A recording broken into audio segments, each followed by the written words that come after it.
I'm looking in your big brown eyes. Ooh, girl, and I've got this to say to you. Girl, I wanna make you sweat.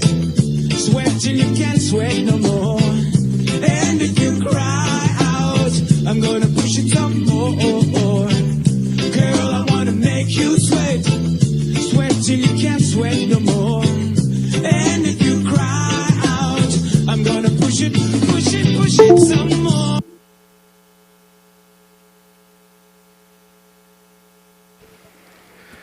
Good morning again, ladies and gentlemen. Presenting our colors, please welcome Troop 111.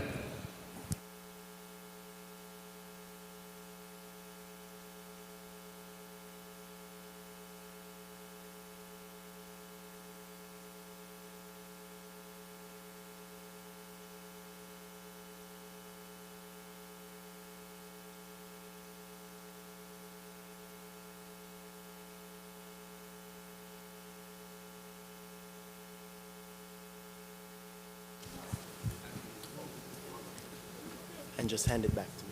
Okay.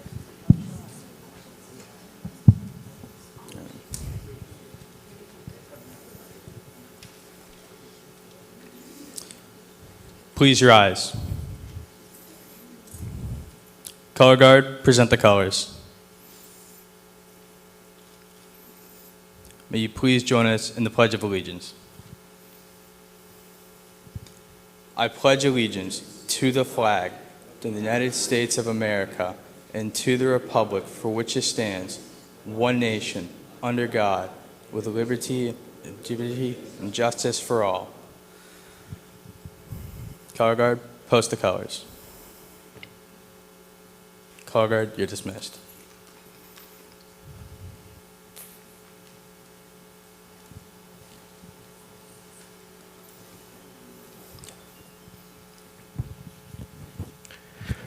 Please remain standing. Singing our national anthem is Miss Samara Lewis.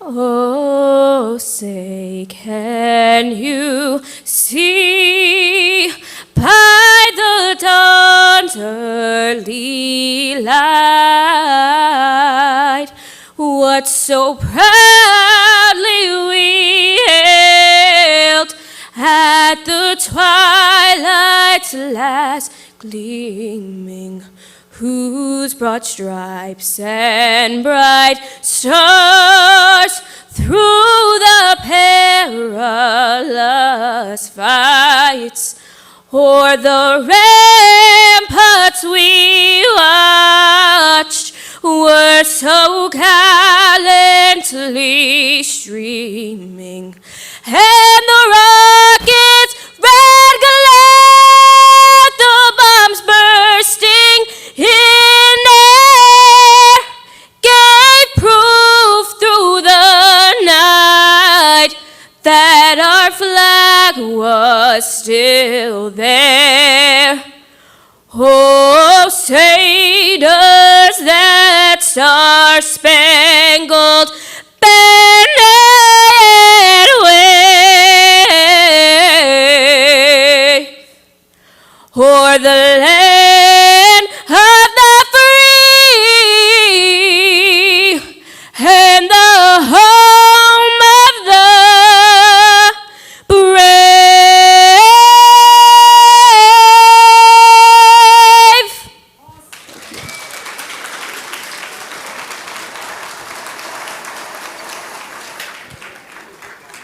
Thank you. Ladies and gentlemen, that was Samara Lewis. Providing our invocation today, please welcome Troop 111 Chaplain Aide Luke Estevez.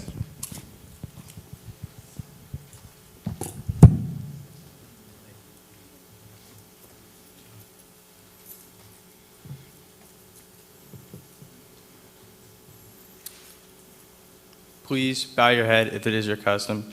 Scouts, a scout is reverent. Gracious God, You create us and love us and make us to live together in a loving community. We thank you for Dr. Martin Luther King Jr.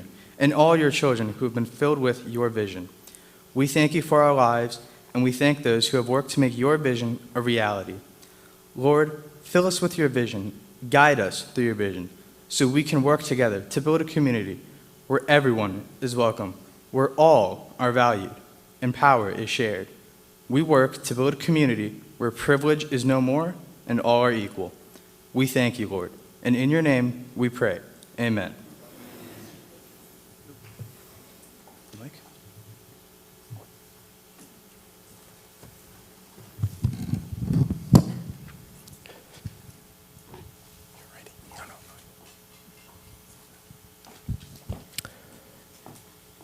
Thank you, Luke. And now, please join me in welcome this year's chair for our Cultural Committee of CAFCI, Miss Hildred Studdard Brown.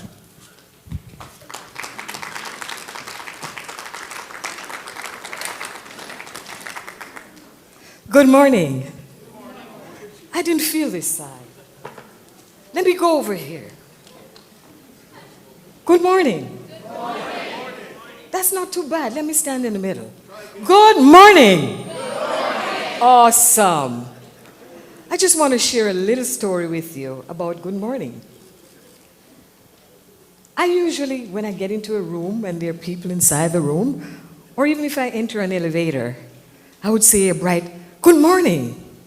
And many times I would get like a stare, or maybe they would look at me, or some smart person would say, what's so good about the morning?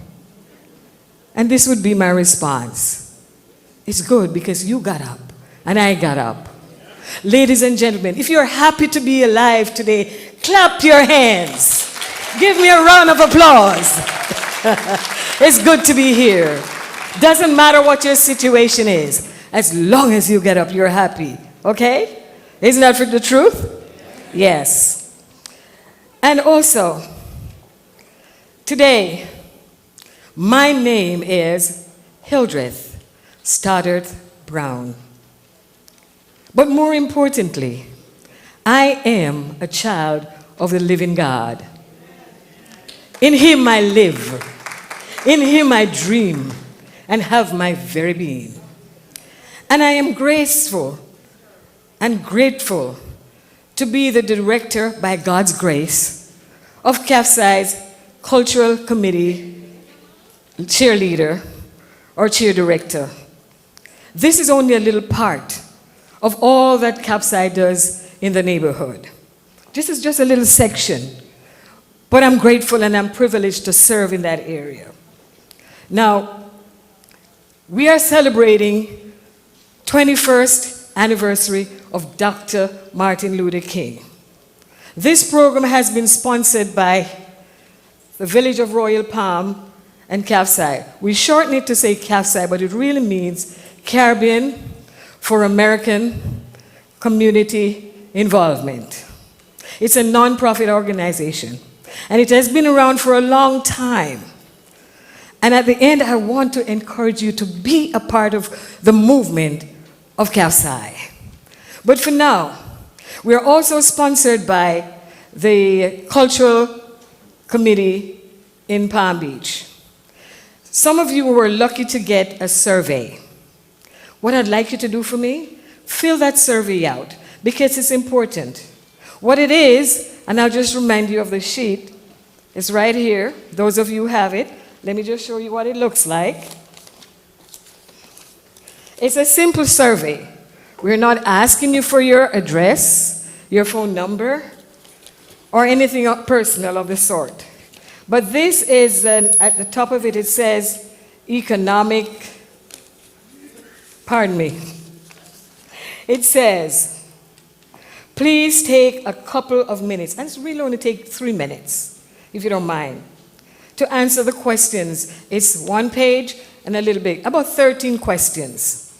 Fill it out first, because this does help us. When we have programs like these, they'll just do a survey and see what the community really needs, socially, culturally, and art-wise. Please, can I depend on you for that? Yes. And when you do so, please, Paul, raise your hand. See that gentleman right there, that handsome young man? Please give it to him. Thank you so much. Now, our theme today is love is the most durable power in the world. So I'm going to ask you to share some love on some elected officials. One of them I'd like you to remember, he's always here, is the mayor of Royal Palm, Honorable Fred Pinto. Where are you? Honorable Fred Pinto. Thank you. We also have Councilman Jeff O'Mara and his lovely wife. Please give them a hand. And there are other dignitaries here that I can't recall. But if you're here, we want to welcome you as well. Most importantly, we have a keynote speaker today, a person who is well known.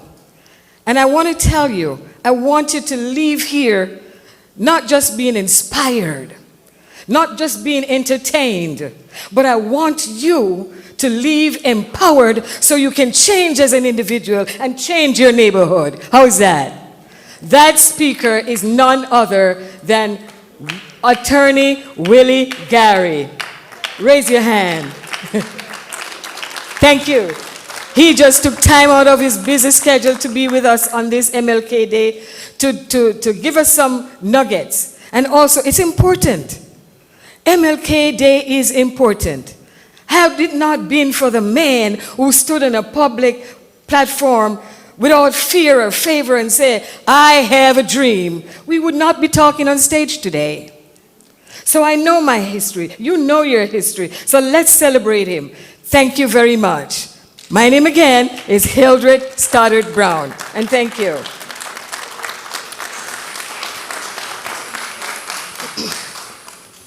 Now, I'm sorry about that, but I'm not the MC. We have a wonderful lady who's going to come before you, and she is dynamite. She will make you get up and scream. She will make you dance. Her name is Anita Newman. Anita Newman is a public speaker. She is dynamite, as the word says. You'll see her when she comes on. She has written many books. One of them, which I'm teaching myself, it says, How to Speak. How to Speak. And she has authored many other books. So I'd like you to welcome Miss Anita. Not only that, she's no stranger to the stage. She has been in an audience of over 12,000 people, speaking, entertaining, being an MC. She's also a student of the popular Les Brown. And she's also a member of John Maxwell. You've heard of him. So she's someone who has been taught. She knows how to do this business. So ladies and gentlemen, without further ado, let's welcome Anita Newman.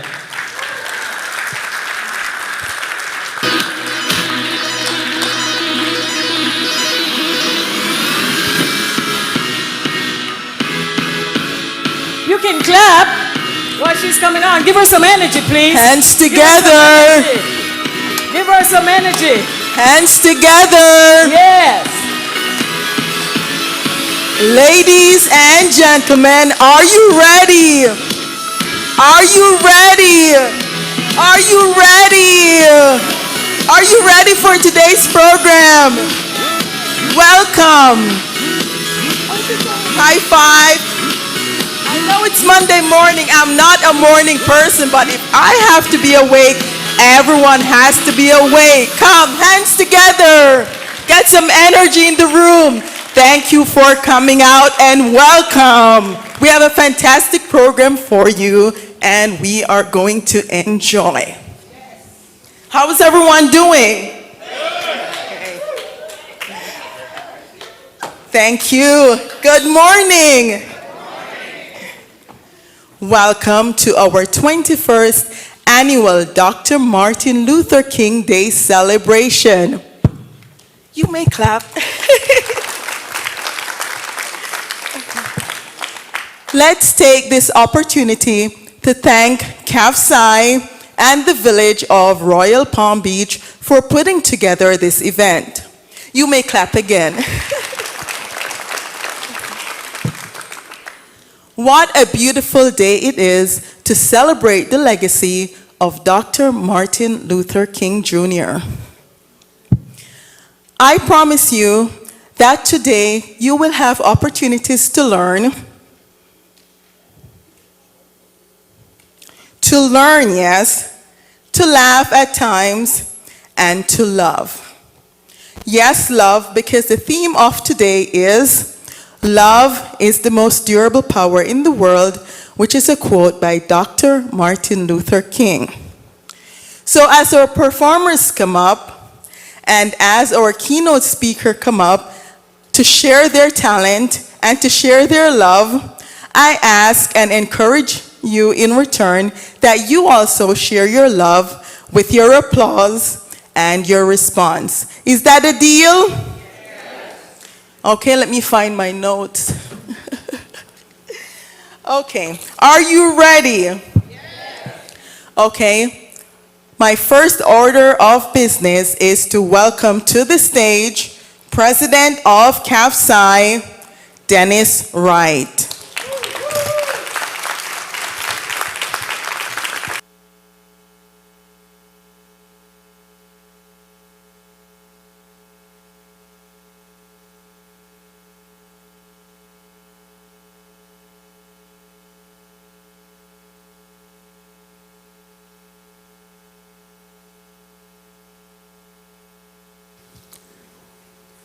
Good morning. Distinguished guests, Mayor Pinto, City Council members of the Village of Royal Palm Beach in Wellington, members of the Cultural Committee of Palm Beach, CAFCI members, friends, supporters, greetings on behalf of the Board of Directors and officers of Caribbean American for Community Involvement, CAFCI.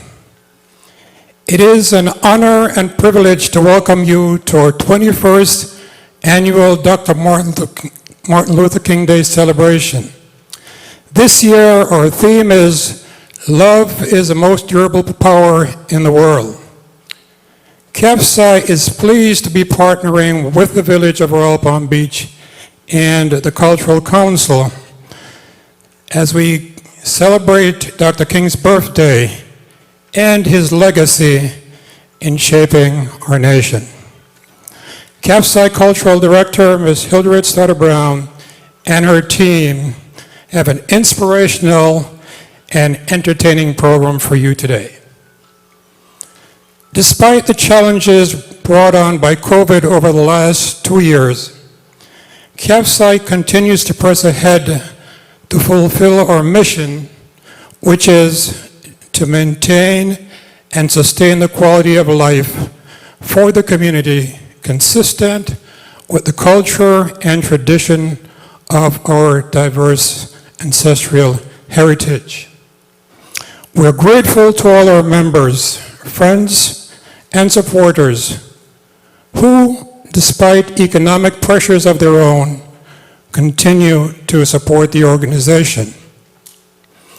As we celebrate 34 years of unwavering commitment and excellence to our community, we continue to put on these several programs, which I'll tell you a little about in a few minutes. We are grateful to each and every one of you. Thank you for your endless work to make our community better and stronger. Our mission here at CAFCI is to support and bridge cultural divisions. We have several programs that we see as providing this service to the community. I will start by highlighting our partnership with the Boy Scouts Troop 111, who performed the flag ceremony earlier. CAFCI is a chartered organization for Troop 111 and also PAC 120 here in the village of Royal Palm Beach. CAFCI actively participates in all their programs and sits on their board of directors. We provide financial support to both Troop 111 and Cub Scouts PAC 120. I am sure most of you know about the Scouts of America and the work they do to mold and shape our young boys and girls and grow them into men and women. Our Student Assistance Program offers scholarships to several students every year so that they can pursue their dreams at institutions of higher learning. Last year, we awarded $1,500 scholarships to qualified students who applied. This year, our leaders, Ms. Nadine White-Boyd and Ms. Jeanette Powell, have set an even higher target.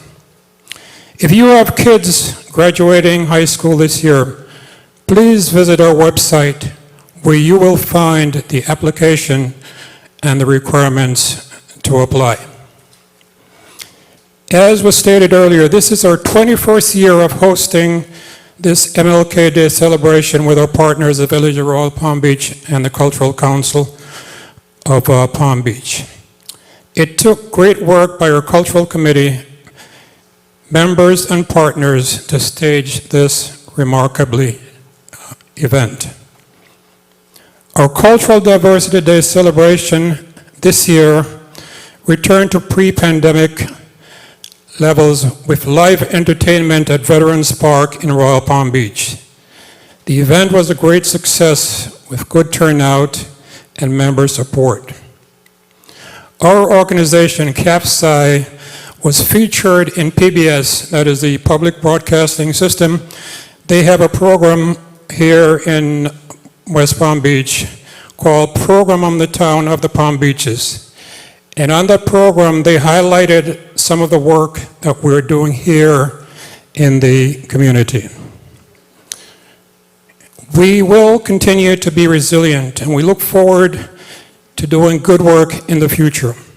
So as we celebrate Martin Luther King's Day this year, remember that despite our outward differences, we all share the same proud title, citizen.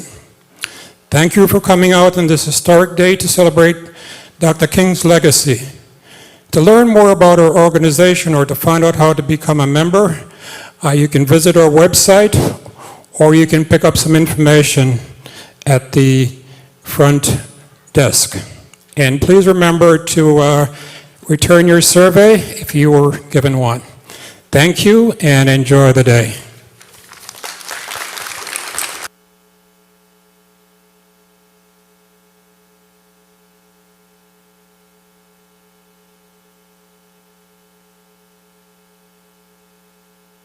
Thank you, Mr. President. Okay, it gives me great pleasure to welcome the Mayor of Royal Palm Beach, the Honorable Fred Pinto.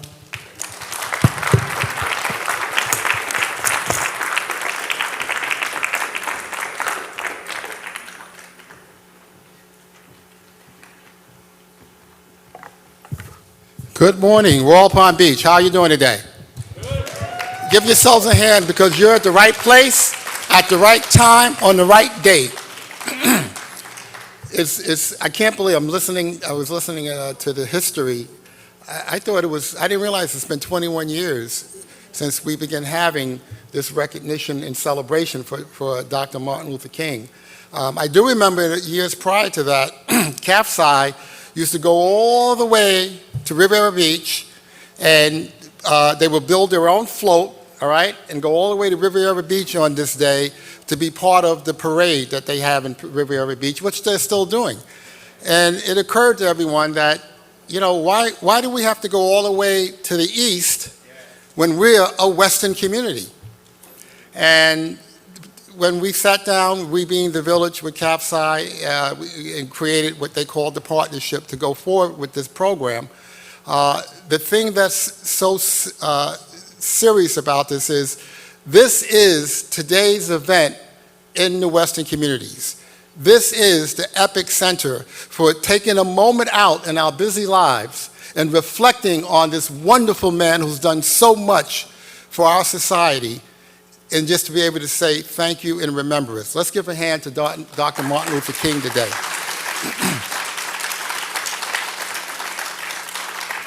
One of the pleasures I have every year is being able to introduce our elected officials, and we're going to start out with our village council member, starting with Vice Mayor Selena Simios. Please stand.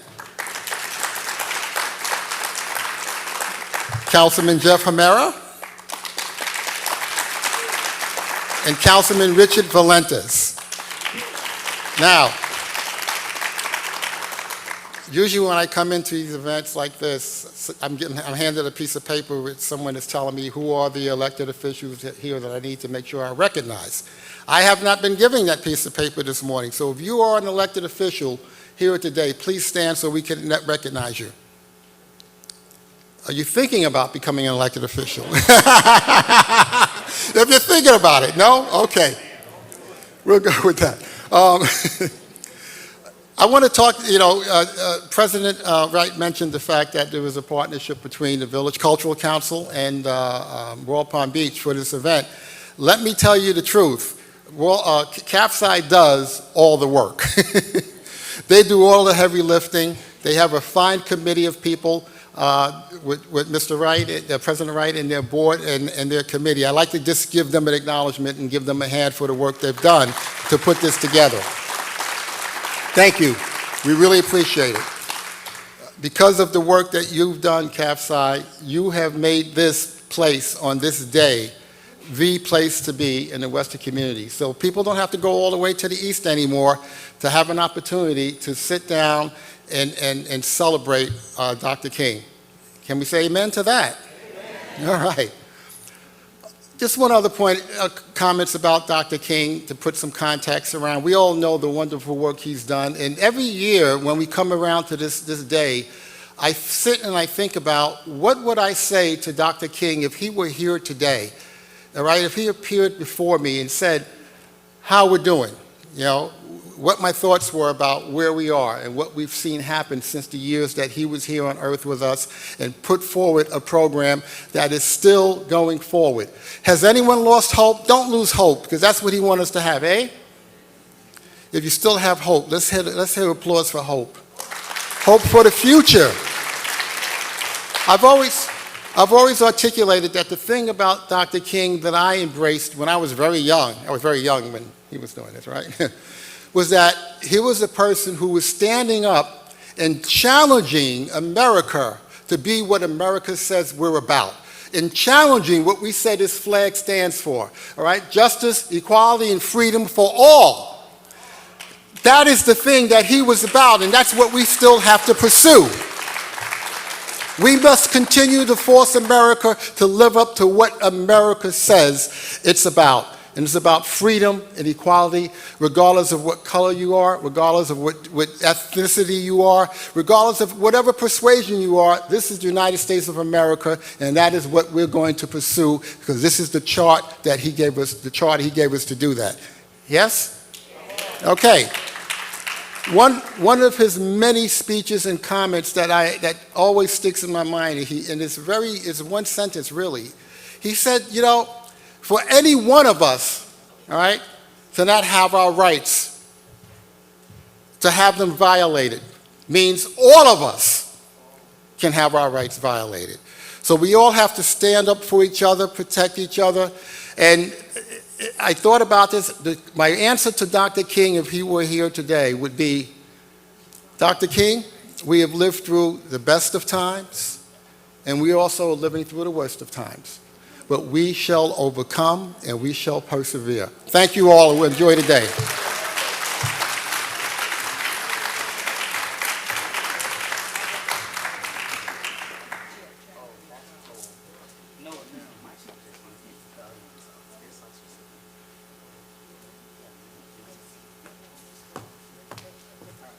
Thank you. Now, she just sang the national anthem, and I was speaking with her backstage, and I learned that she has 3 singles out. And it's a pleasure to have her come back and sing the Black National Anthem, Miss Samara Lewis.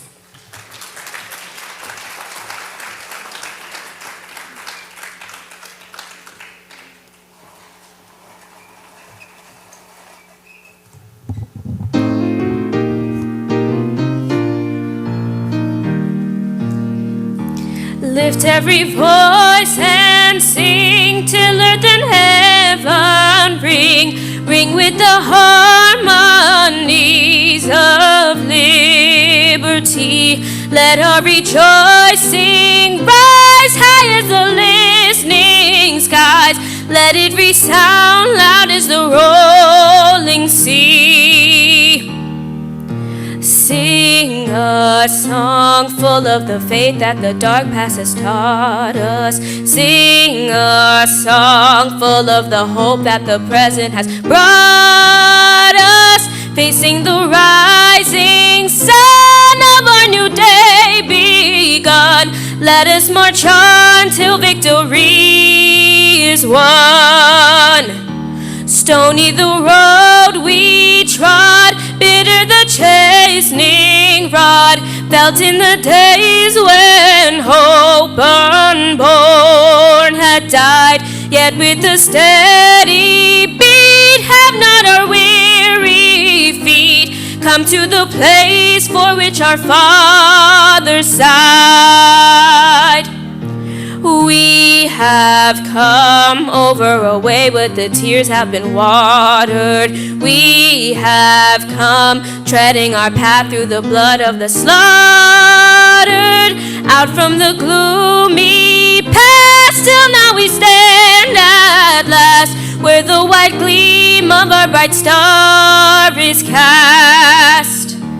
God of our weary years, God of our silent tears, Thou who hast brought us thus far on the way, Thou who hast by Thy might lead us into the light, keep us forever in the path we pray. Lest our feet stray from the places, our God, where we meet Thee. Lest our hearts, drunk with the wine of the world, we forget Thee. Shadowed beneath Thy hand, may we forever stand, true to our God, true to our native land.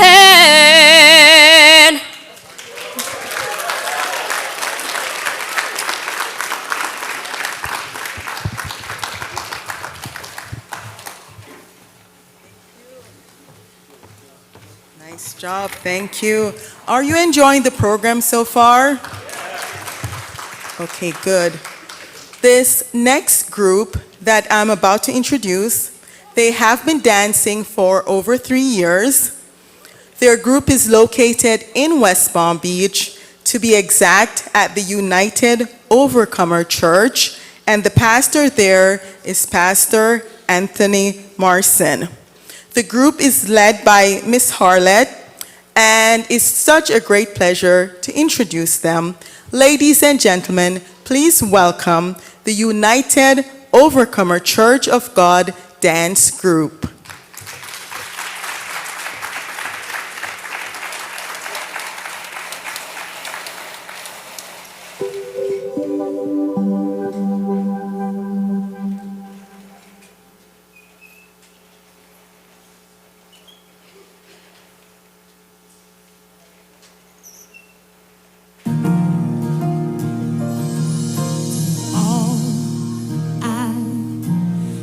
In these hands and multiply, God, all that I am, and find my heart on the altar again. Set me on fire, set me on fire. Come on, sing. Take all I have in these hands and multiply. God, all that I am, and find my heart on the altar again. Set me on fire. Ask him to set me on fire. Here I am, God, arms wide open,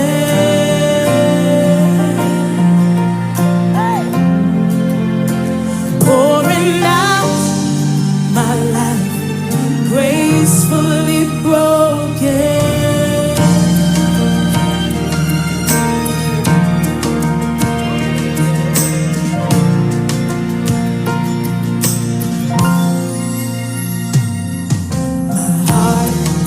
Stands in all of your name, your mighty love stands strong to the end. You will fulfill your purpose in me.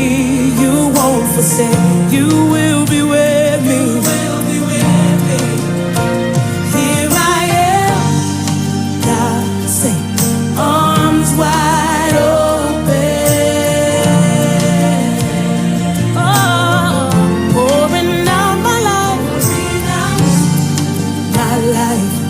Gracefully broken. Said again, here I am, God, arms wide open, my arms wide open now, pouring out my life, gracefully broken.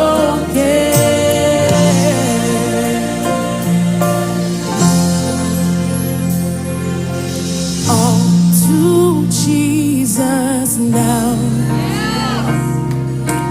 all to Jesus now. I'm holding nothing back, holding nothing back. I surrender. You want to throw your hands up and say, I surrender.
God, arms wide open.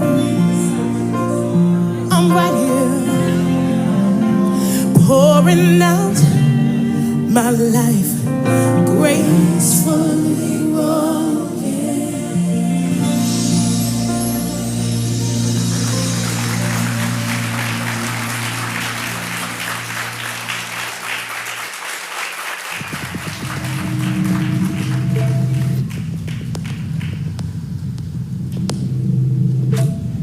The nicotine in vapes can harm your brain development. Watch Malik's full story.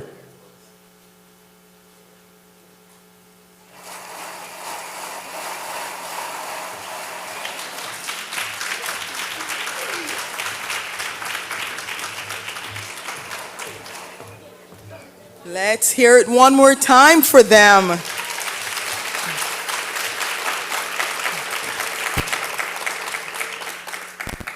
Now, we have been entertained. Now it's time to be enlightened by our keynote speaker. Are you ready? Okay. Our keynote speaker today came from humble beginnings. His drive and perseverance eventually led him to North Carolina Central University, where he achieved his law degree in 1974. He is one of our nation's leading trial attorneys. He is known as the Giant Killer for taking on and taking down some of America's corporate giants. You may clap.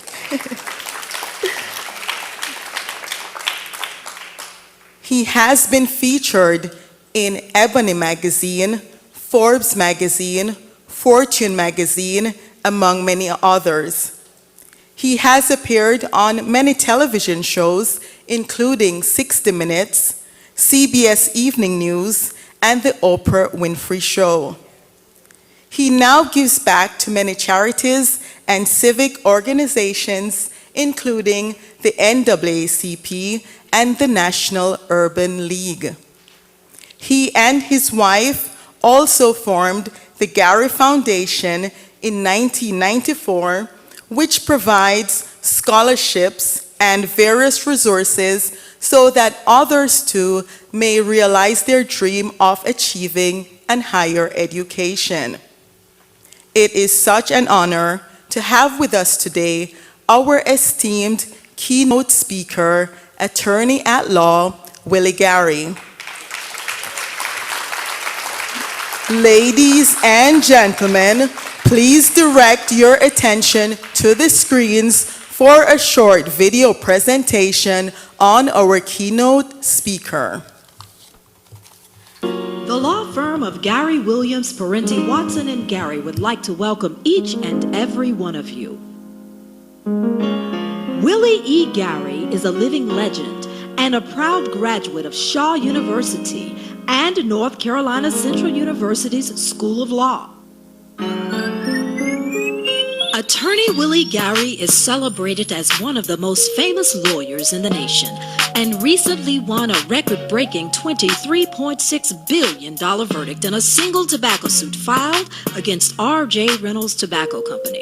Celebrated as the largest single verdict in U.S. history, this case was covered on all major networks in the United States, including Fox News, The Today Show, CNBC, CNN, NBC, Headline News, and many other news outlets, both nationally and internationally. The nation's second largest cigarette maker is fighting this morning to reduce a $23 billion jury award. The plaintiff, the widow of a smoker, it is among the biggest verdicts ever for a single plaintiff in a wrongful death lawsuit. The 6 jurors decided that tobacco company R.J. Reynolds should pay Robinson $17 million in compensatory damages and $23.6 billion in punitive damages for the death of her husband, Michael Johnson. He died of lung cancer in 1996. Now to a Today Show exclusive. The widow of a chain smoker who died of lung cancer in 1996 is awarded more than $23 billion in punitive damages against the nation's second largest cigarette maker,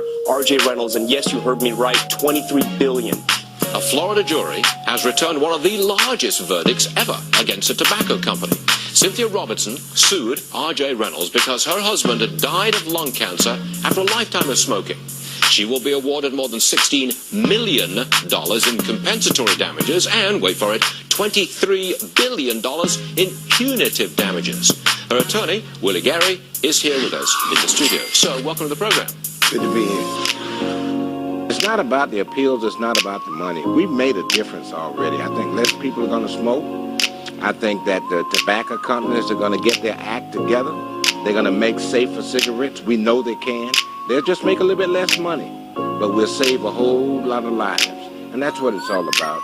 Gary added the lawsuit's goal was to stop tobacco companies from targeting children and young people with their advertising. News 4 has learned new details of one of the largest jury verdicts ever. That's right, we're talking about $23 billion awarded overnight to a Florida family. From rags to riches, Willie E. Gary is a true American success story. His unwavering desire to earn a college education ultimately led him from migrant worker to Shaw University and eventually to North Carolina Central University's School of Law. Yes, historically black colleges and universities definitely produce winners.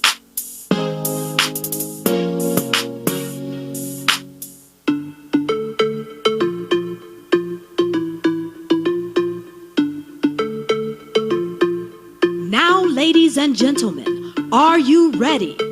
Are you ready to meet our speaker for today? A gentleman whose humble beginnings as a migrant worker took him from Florida to the Carolinas and eventually back to Florida, where he would create one of the most influential law firms in this country. Attorney Willie E. Gary firmly believes that it is only but by the grace of God that he has achieved multi-million-dollar successes. He also understands that were it not for the many trailblazers who preceded him, he would not be where he is today.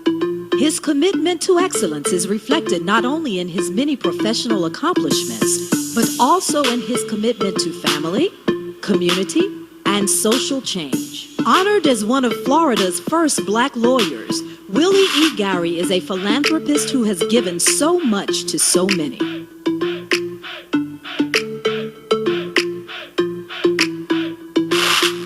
And now, ladies and gentlemen, please allow Willie Gary to share with you his secret to success. You know, I just think that when you have God on your side, you can do anything. If it had for the Lord, I don't know where.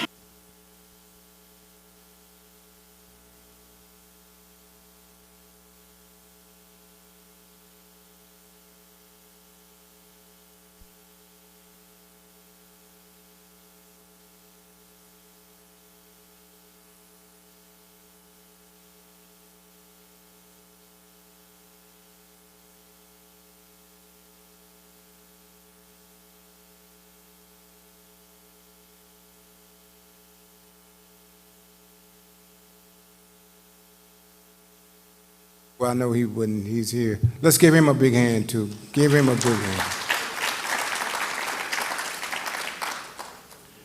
I'm honored to be here today. This is a special day in the lives of all of us. It's Dr. King's birthday. And I've been to a lot of birthday parties, but nothing like Dr. Martin Luther King Jr.'s birthday. So I'm excited about being here. As a matter of fact, when they started introducing me and started saying all those good things about me, it got good to me. That's right, it got good to me. When they stopped the music, I wanted to tell them to just keep on talking. Keep the music going. But it is good to be among friends, and I don't know all the names, but I do know all the people. I've seen faces. I've traveled this state, this nation, and part of the world, and nothing or nobody makes me feel more at home than you have just today. Give yourselves another big hand, please. Give yourselves.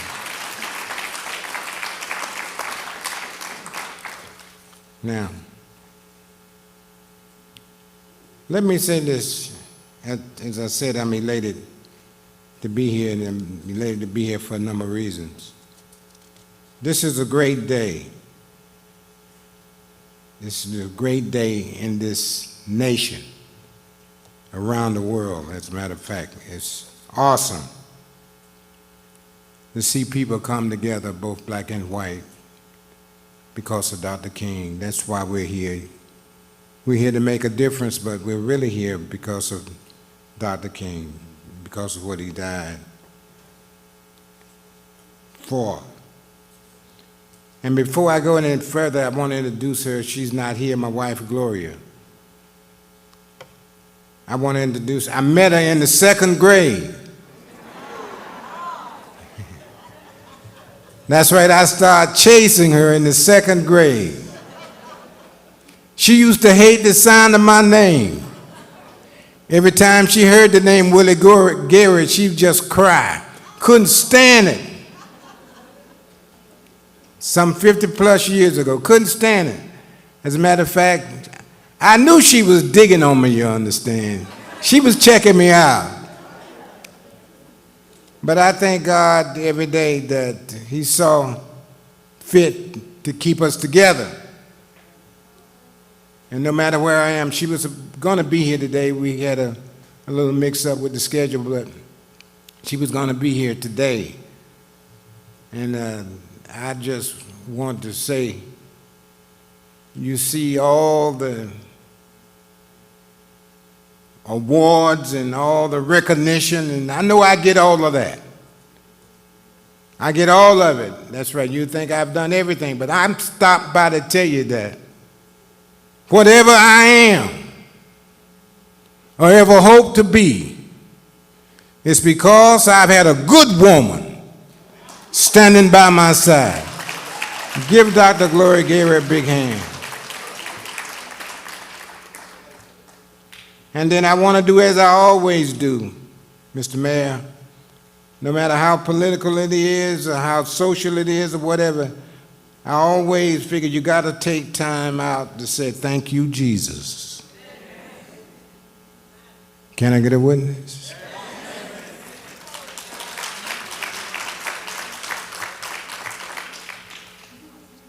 You know, we made a lot of progress in this nation, but we still have a long way to go. We have a lot of work to do.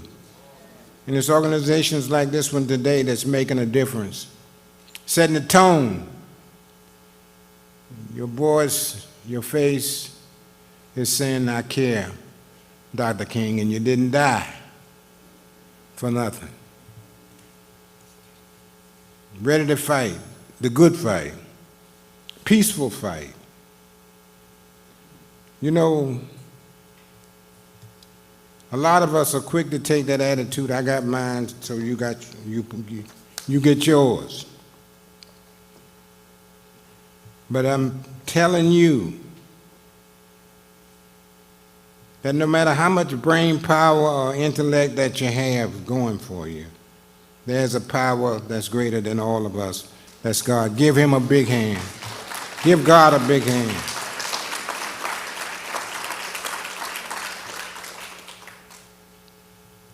Now, many of us were maybe a little bit young, but for the most part, we remember the march from Selma to Montgomery, Alabama. Those were some tough times. Dr. King is looking down on us right now. He's looking down on us, and we owe it to him to not let his life and his movement be in vain. We owe it to him. I can imagine how he felt when he knew that life was going to be short for him. He knew that, but he kept on marching. Now, we have an obligation to keep that march and that dream alive. We have an obligation to do that. I can imagine the march from Selma to Montgomery, Alabama. They were marching for you and for me. They marched up Highway 80. It was a long march, but they never stopped marching. They marched from Selma to Montgomery, Alabama. They faced the apex of that famous bridge. They kept on marching, some being beaten down. Tell me that was and I bring this up just to let you know that you have a job to do. We have a price to pay. And I can only think about Bloody Sunday that marched from Selma to Montgomery. Let me just remind you that Bull O'Connor, with his racist ways, guns, knives, dogs, you name it, faced them at the apex of the Edmund Pettus Bridge, tried to turn them around, they kept on marching, some were beaten, bloody. They tell me there was a 93-year-old lady marching. Young folk, you need to hear this. They were marching up Highway 80. Her feet were tired and blistered, but she kept on marching. She was marching for you, young people. And you don't have the right to let her down. She marched on Bloody Sunday. And let me just say this. I want you all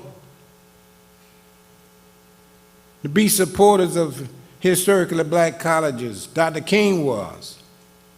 That's right, let's support historically black colleges. Let's not let that marching be in vain. They need us now more than ever before. The president called me this week and asked me just to remind everybody that we didn't get to where we are because of any other school, for the most part, than historically black colleges. Give black colleges a big hand. Give black colleges a big hand.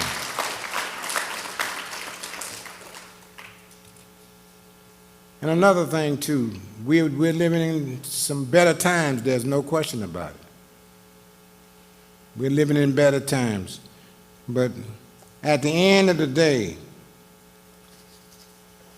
don't forget those that you met on your way up. Oh, we're doing much better. There's no doubt about it. We are, black people and white people are moving together. They were living together. We're schooling together. Dr. King's life didn't go in vain. It was the price that was paid for it. And let me say this to our young people. You owe it to Dr. King to be somebody. You owe it to Dr. King because he died for you to be somebody. And I say that because we're losing young men and women in record numbers. We're losing young men in numbers that Dr. King would not stand for and we can't stand for. You owe it to sit some boy or girl down, sit some young lady or young man down and tell them about what it takes to make it, and tell them that crime doesn't pay, drugs doesn't get it. If Dr. King was here, he'd be doing that. We have an obligation to do it. Say we're losing too many of our young people, losing them in record numbers. And then I wanted to touch on the fact that this dream, this movement is still alive, and organizations like we have here today, they need our support. They need our, not just our time, they need our time, yes, but they need our money and our dollars. Find a way to help some young boy or girl. When I was growing up, everybody used to help raise everybody's child. You got caught wrong down the street. Now, I don't want nobody to get me put in jail here, understand me? But if you got caught wrong down the street, you got it, and you went on home and you got it again. Because we cared. We cared. And like I said, support historically black colleges. Now, I'm not advocating that your child has to go to historically black colleges. I'm not saying that. Because like with mine, I told them, y'all can go where you want to. I know where I'm going to send my money. But you can go wherever you want to be. But support black colleges. They were there when we had no place to go. They were there. And let me tell you something. If your Child are like my boys. That's right. Spend 5 or 6 years and graduate. That's right. And I'm still popping the whip in some cases. But don't hold back, that's right, and don't give up on black colleges. Let's support I told the college presidents that I was coming and I'd make that statement. Support our historically black colleges. They were there for us, and we got to support them. I'm a living witness that if you work hard, you pay the price, you can be whatever you want to be. And if you go to one of our historically black colleges, you can even be more. I'm telling you. I went to a historically black college. Not only that, I went to a historically black law school. And I have lawyers working for me that graduated from Harvard, Yale, and Princeton. And I sign their paychecks every 2 weeks. Give black colleges another big hand. Let's support our black colleges.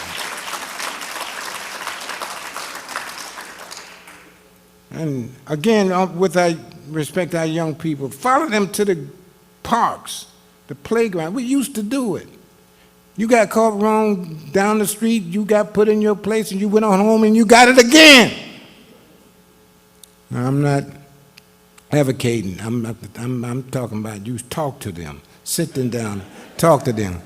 Because I don't want lights flashing for me when I get out.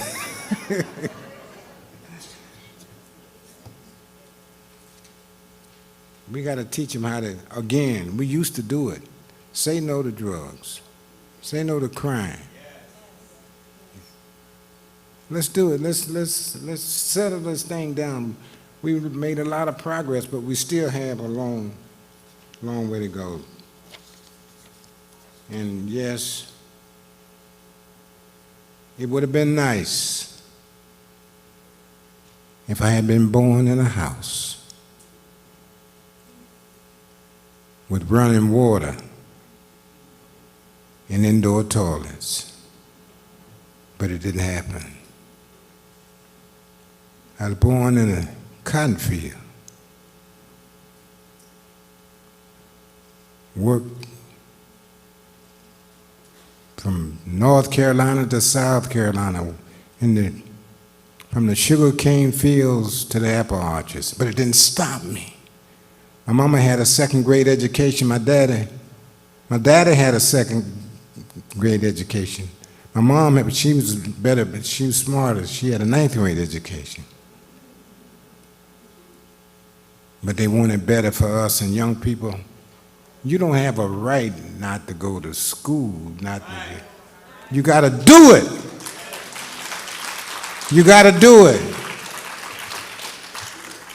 And if you do it, I declare, I swear it makes a difference. I was born one of 11 children,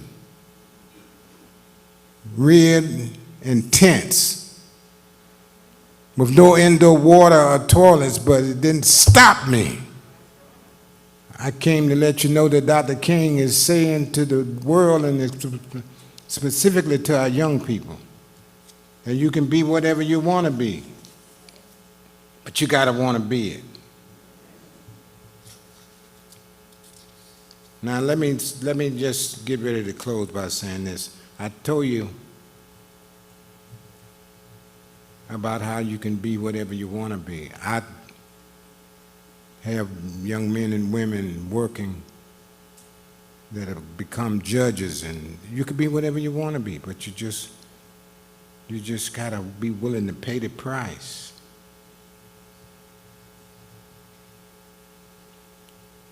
I told some kids the other day, they said, Mr. Gary, how do you win all of these cases and billion-dollar cases?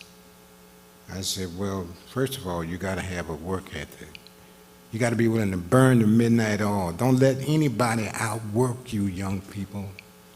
Don't let them outwork you. Take them one-on-one. Stay away from drugs. Stay away from crime. Stay in school. And you can do it no matter how big the dog is. You see, it's not the size of the dog in the fight, but the size of the fight in you. Let's make it happen. And in closing, I'll never forget it. You're talking about being educated.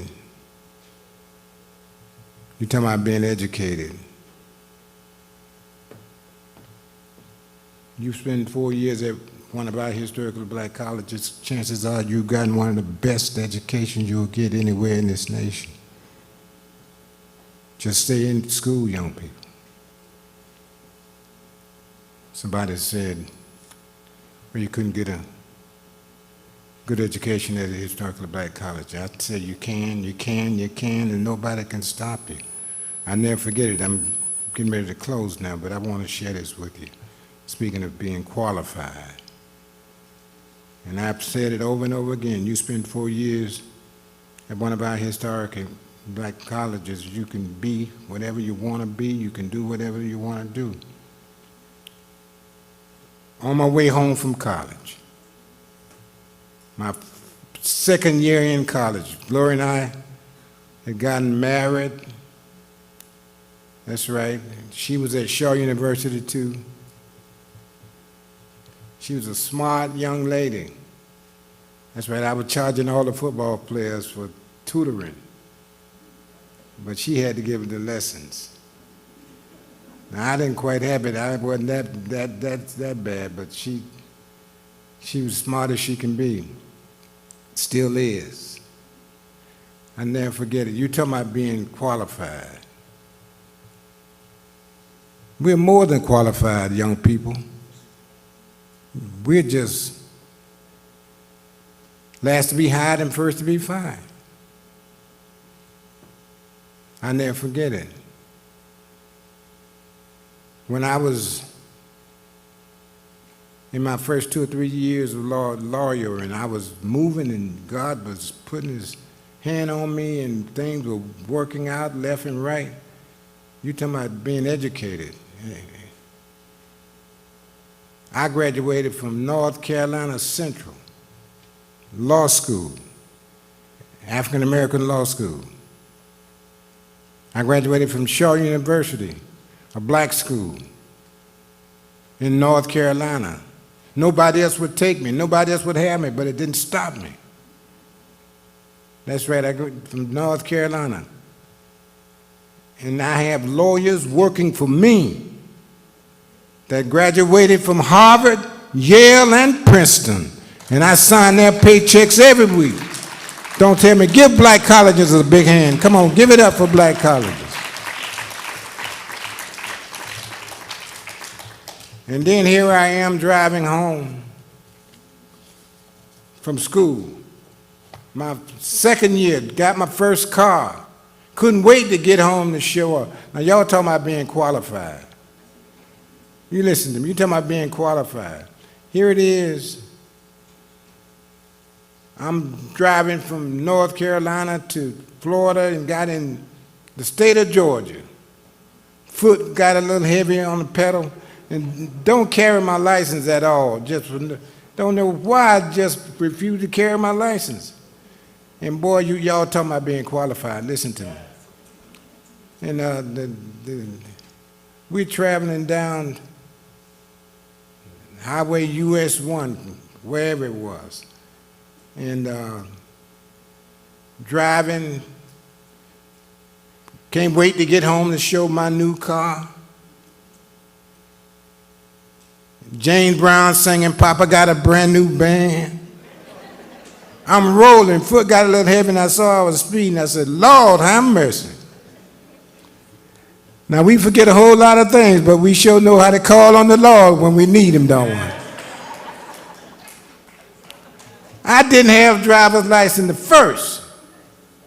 Just didn't, and my wife has always gotten at me by not having my license with me. And boy, James Brown was singing, Papa got a brand new band. I was rolling, boy, and all of a sudden I saw that big blue light flashing. I started singing, none but the righteous. Can I get a witness?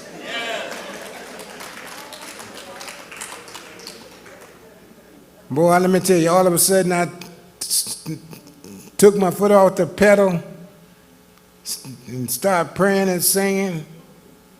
And I saw this big blue light flashing. Now y'all talking about being qualified.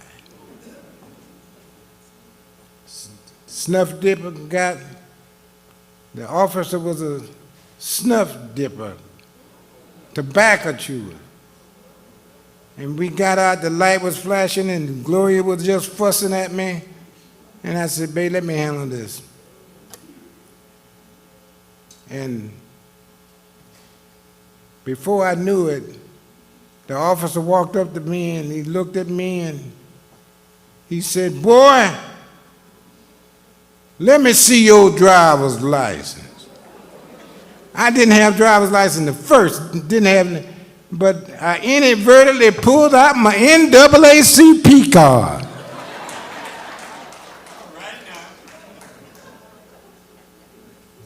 That's right, and before I could say anything, he snatched it away from me. He said, boy, let me see what you have there. And sure enough, I had my NAACP card. I was about to tell him what it was, and he snatched it away. I know, don't tell me, let me do this. And he did, and he looked at me, and he looked at me. He looked at those driver's licenses. He looked at them. He said, boy, now I'm talking about the NAACP card. He's looking at the driver's license. He looked at me and he said, boy, you better have had your driver's license. Get on out of here. Then he changed his mind and wanted to give me a ticket anyway. But he wanted me to write the ticket out for him. I did. I signed his name on the ticket. And they had a one out for him and not for me. Support historically black colleges. Thank you and may God bless you.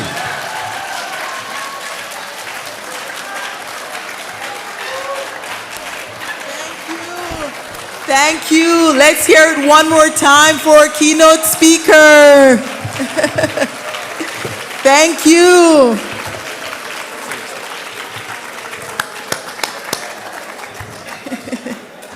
You know what?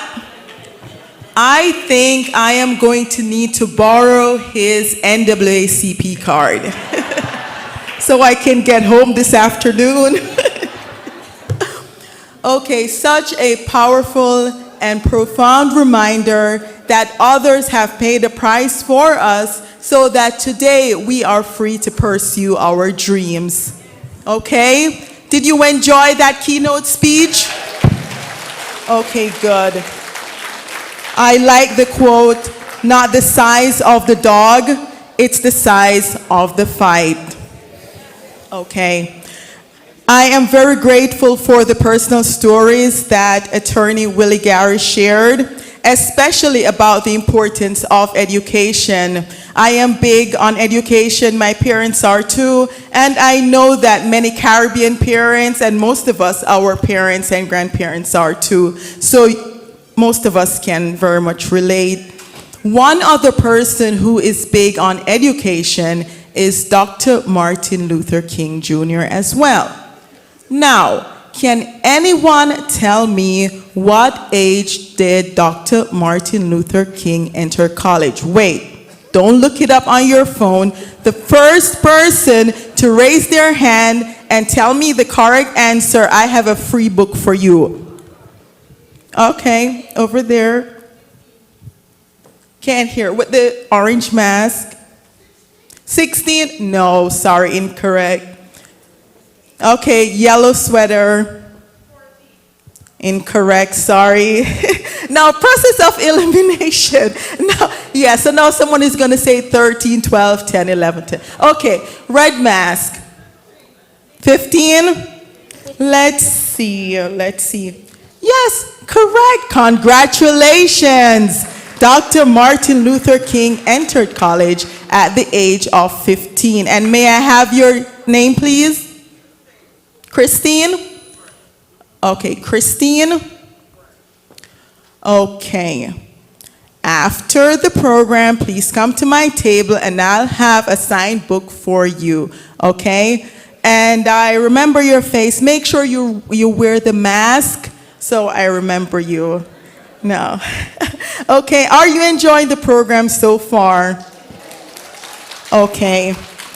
It is a pleasure to introduce once more this talented singer with the song Stand Up, which is most appropriate right now. And please put your hands together and welcome Miss Samara Lewis.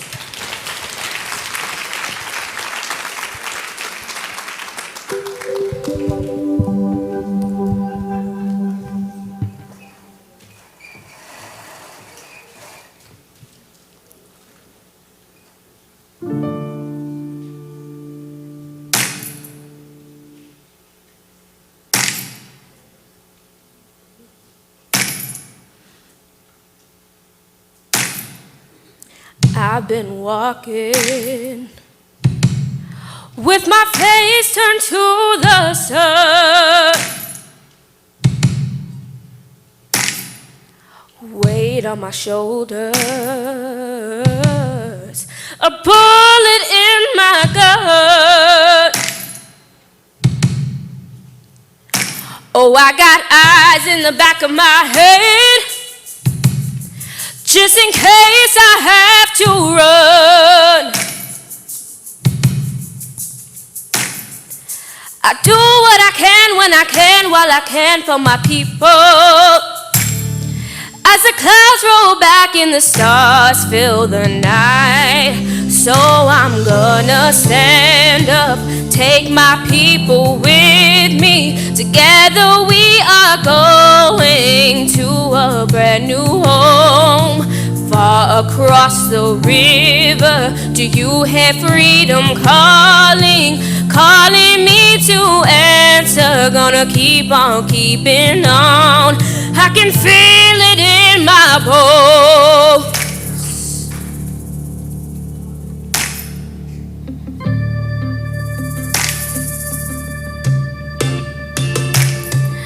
Early in the morning,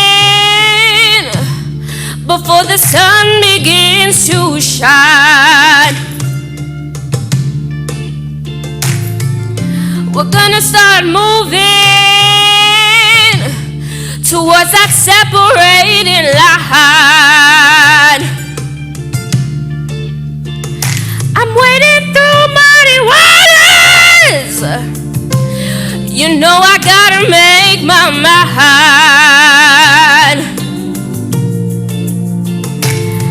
And I don't mind if I lose any blood on the way to salvation. And I'll fight with the strength that I got until I die.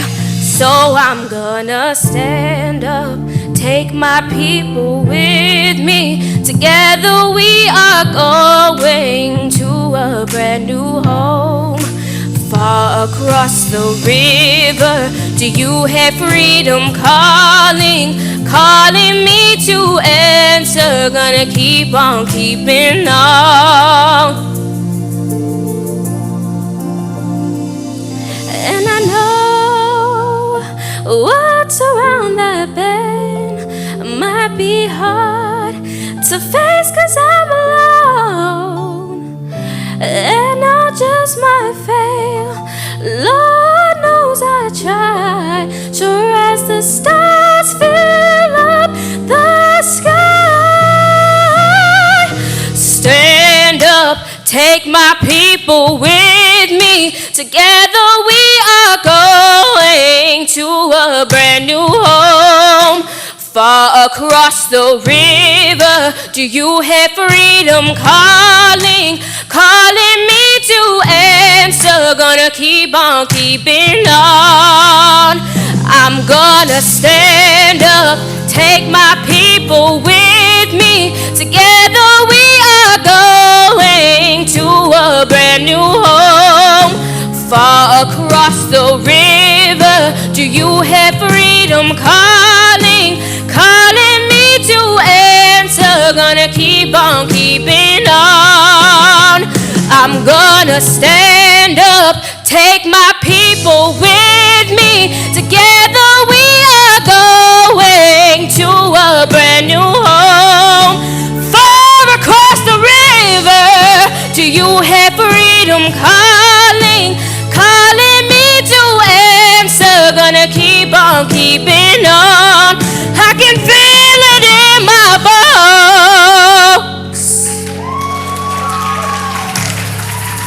I go to prepare a place for you.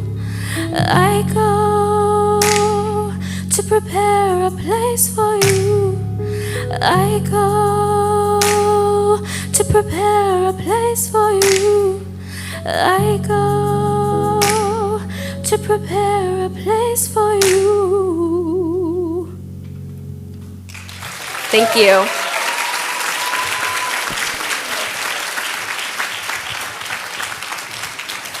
Thank you, Samara.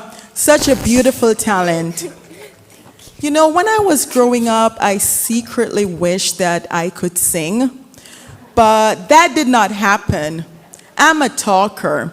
And when I was a child, I had Jamaican parents, and they always said to me, you know how Jamaican parents are. You can't be quiet for a second. You just talk too much. Just be quiet for a bit. But the talking worked out because I talk for a living, so it worked out okay, I guess. That's why this next performer, I think he's the most difficult act on the program today, because he's not going to talk. You know, I couldn't do it. I couldn't do it at all. So he's really, really good. I could not do it for 30 seconds. That's why, ladies and gentlemen, please put your hands together and give a big round of applause to Mime Orlando Arias. Love without words.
job.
en cofre de vulgar hipocresía. Ante la gente oculto mi derrota, payaso con careta de alegría, pero tengo por dentro el alma rota en la pista fatal de mi destino. Una mala mujer cruzó el camino. Soy comparsa que juego con mi vida, pero siento que mi alma está perdida. Payaso,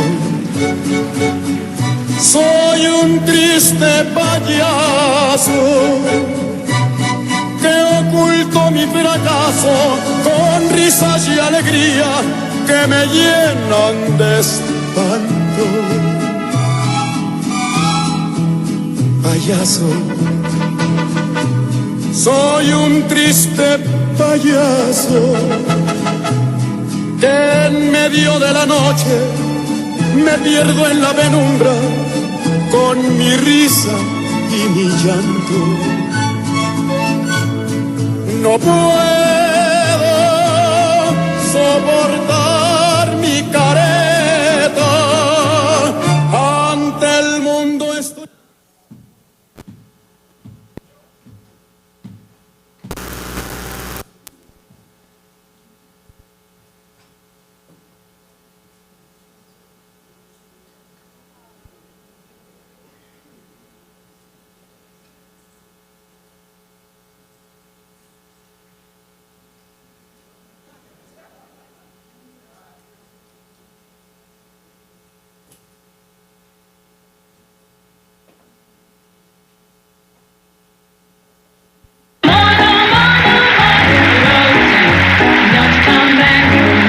Understand it first, you know what I mean? I thought there was something wrong with you. And don't you come back no more, no more, no more, no more. Hit the road, Jack. And don't you come back no more.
Woman, don't treat me so mean. You're the meanest old woman that I've ever seen. But I guess if you said so, I'm gonna have to pack my things and go. That's right, hit the road, Jack. And don't you come back no more, no more, no more, no more. Hit the road, Jack. And don't you come back no more.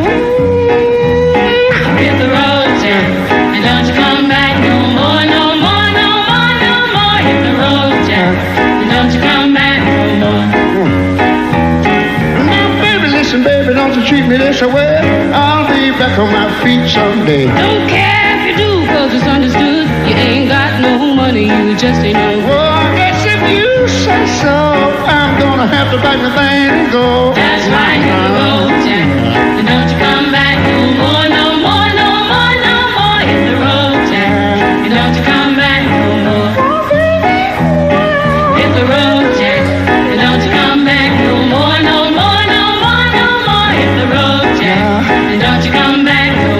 Say what? Don't you come back no more. Something wrong here. Don't you come back no more. Maybe I don't speak the English too well. Don't you come back. What you mean by? Don't you come back no more. After all our sacrifice. Don't you come back no more. After all you put me through. Don't you come back no more. You gonna tell me? Don't you come back no more. Something wrong here. Don't you come back. I mean, what about all that talk about until death do us part? Don't that count for nothing? Come back. I mean, how can you keep saying that? Don't you come back.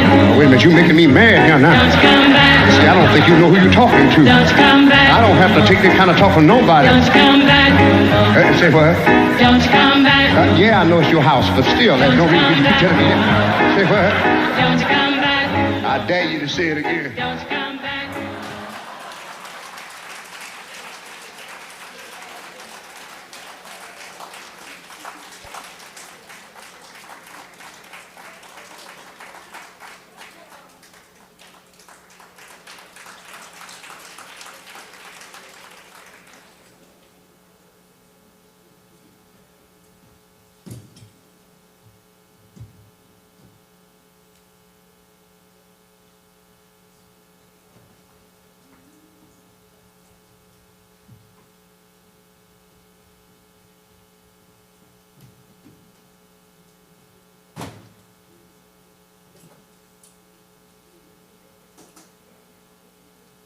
What?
Ce serait dommage de se dire adieu sur une valse, les yeux dans les yeux, au bal musette qu'on ne trouve qu'à Paris, où nos gambettes s'en mêlent sans un pli. Faudrait tourner au son des canettes, dont les poivreaux se remplissent la tête, ou bien virevolter jusqu'à l'accordéon, qui nous joue cette belle chanson. Il faut bien que l'on se revoie, on ne peut pas se quitter comme ça. Le son fait des tours dans ma tête, la bière tourne dans mon sang. Et la danse qui s'arrête et qui reprend dans son élan de 3 temps. On se serre la pince sur la ginette et la ginette montre les dents. Faudrait pas que ma femme rentre entre temps où nos amours seraient pour toujours entre le remords d'une vie et les frissons d'un jour qui fasse toujours nuit. Quel monde qui c'est dommage de se dire adieu sur une valse, les yeux dans les yeux. Au bal, musette qu'on trouve qu'à Paris, où nos gambettes s'en mêlent sans un pli. Faudrait tourner au son des canettes dont les poivrons se remplissent la tête, ou bien virevolter jusqu'à l'accordéon qui nous joue cette belle chanson.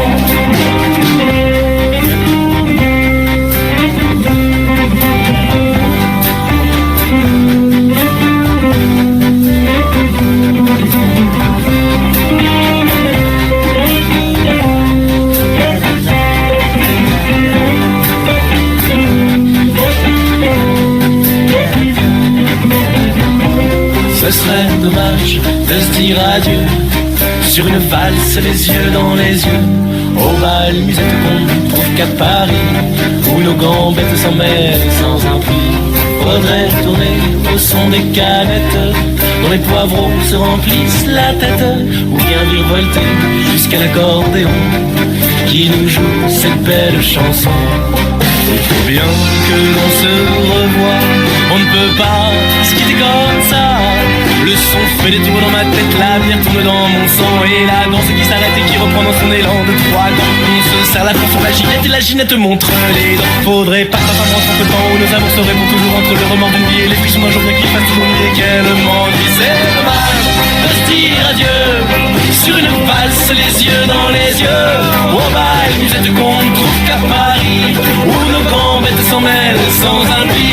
Faudrait tourner au son des canettes dont les poivrons se remplissent la tête, ou bien virevolter jusqu'à l'accordéon qui nous joue cette belle chanson. Hey,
for a little zuba. I like to meet the juba. Ayada la la la. A little monkey in it was sent to Pocotinich. We 5 and 60 spinach. A la la la la la la da da do. Doki badu. Okay badu. I love to really bumpo. A juicy in the stumpo. Havana dumpo. A tula rurale.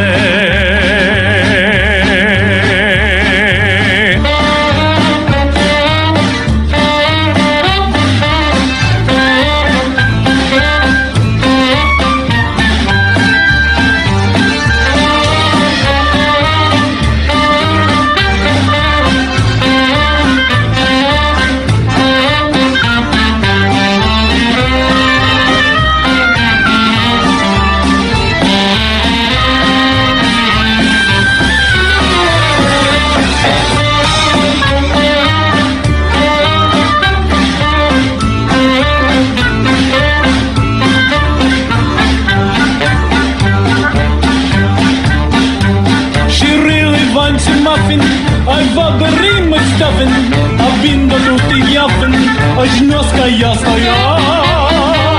So take it on the tightrope. Валя, Валя, найдо. А мушка, дочка, дай бог. Вая, Вая, Вая. Окей, надо. Окей, надо. Окей, надо. Amor chiconoya. Amor zigo yoda. I really wanna know ya. Ay, ay, ay, ay, ay, ay.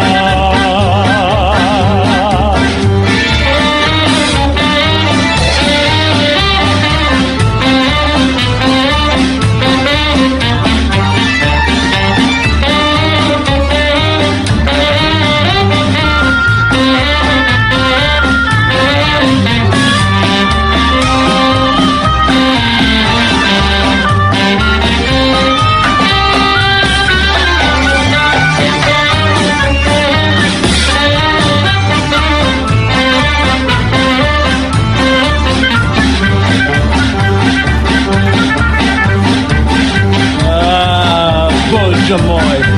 A borri marin con dambari sandingan dingan gang rim bambaria. O jabari santoyata a borra zoccatoria ba maziva da pastia ma varima da ya bona ya shato. A boshata.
Let's hear it one more time for Mr. Orlando Arias.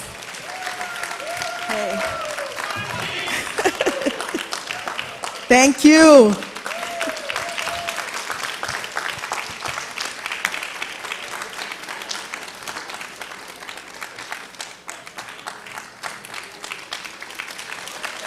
Keep it going.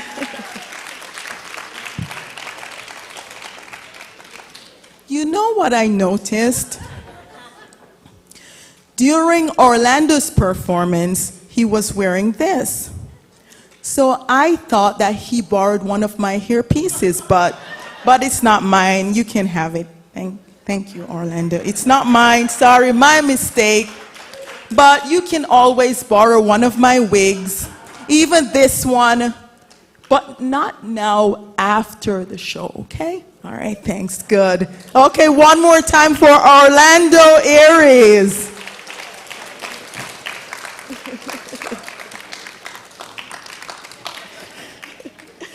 Okay, while he's trying to find his way back, I would like to acknowledge two of our special guests, Alexis Gary, who is daughter of Attorney at Law Willie Gary, our keynote speaker, and Deborah Sweeting. She is daughter and director of PR and marketing. Big round of applause. Okay. Thank you. It's a pleasure to have you with us today. Thanks. Are you ready for our next performer? Yes? Yes? Okay. Our next performer is a living legend. He has appeared on Good Morning America and played for President George W. Bush. Ladies and gentlemen, please welcome pianist Copeland Davis.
you. I was just getting some piano lessons backstage for a bit. Okay. So, did you enjoy that? Good. Okay, good.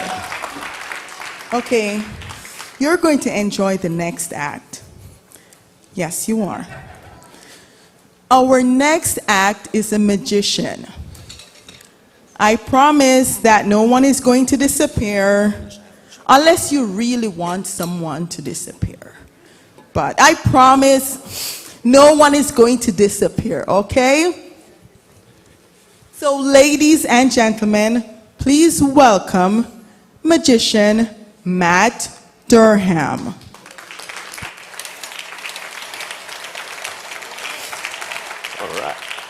All right, how's everybody doing tonight? Or today, I guess. It's the morning. Man, I forgot what time it is, man. I've been doing so many shows this weekend. Well, guys, before we get started, let me introduce myself one more time. My name is Matt Durham, Master Magician, VIP Entertainer. You're the VIP, I'm the entertainer, unless you want to do the rest of the tricks, sir. I'll go, oh, man, come on up, man. Let's do it. Man, that never works. All right, what's your name? Jeff. That's correct, Jeff. I know what you're thinking. How do I do it? It's a gift. All right, but here's the idea, guys. Before I get started, any show that I ever do, I always like to warm up the audience to getting ready for magic. Here's what I do. I have everybody take 2 hands. So for this trick, I need 2 hands from every single audience. I need you to put your cell phones down, small babies, little chihuahuas, just toss all that off to the side. I want you to put them out in front just like this. I want you to turn them towards the ground. I want you to throw them up high in the air like you're in a roller coaster. Woo! Hey, all right. And then I want you to bring it back down and do this like 16 or 17 times, because what ends up happening is it brings up a nice breeze. I didn't realize the lights were going to be on me like it's really hot in the coat. I'm just kidding, guys. I'm just kidding. Back to this. Keep your hands face down, but this time I want you to go back to back like so. I want you to cross one hand over the other, and then I want you to clinch everything nice and tight, especially you, Jeff. Okay, point the thumbs down, because if you don't point the thumbs down, this isn't going to work for you. On the count of 3, I want you guys to do exactly as I do. 1, 2, 3.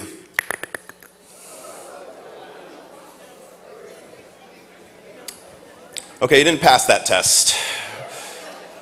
Guys, I'm going to tell you what every audience I ever performed for has in common, because you all have the same look on their face every single show.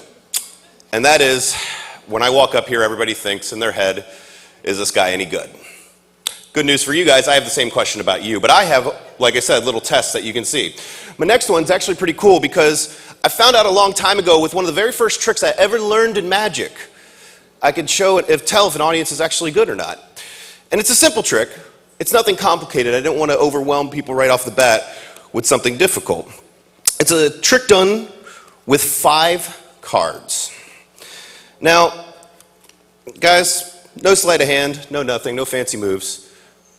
When I was I think it was about 12 or 13, I was in my parents' basement, and there was about 4 or 5 people, and I did this trick where I had 1, 2, 3, 4, 5 cards. What I would do is I simply get rid of one of the cards. I'd snap my fingers, I'd wave my hand. I'd say the magic words, abracadabra. And you wouldn't believe, ladies and gentlemen, I'd still have 1, 2, 3, 4, 5 cards. And that's when the entire audience would throw up one fist and yell, "Amazing!"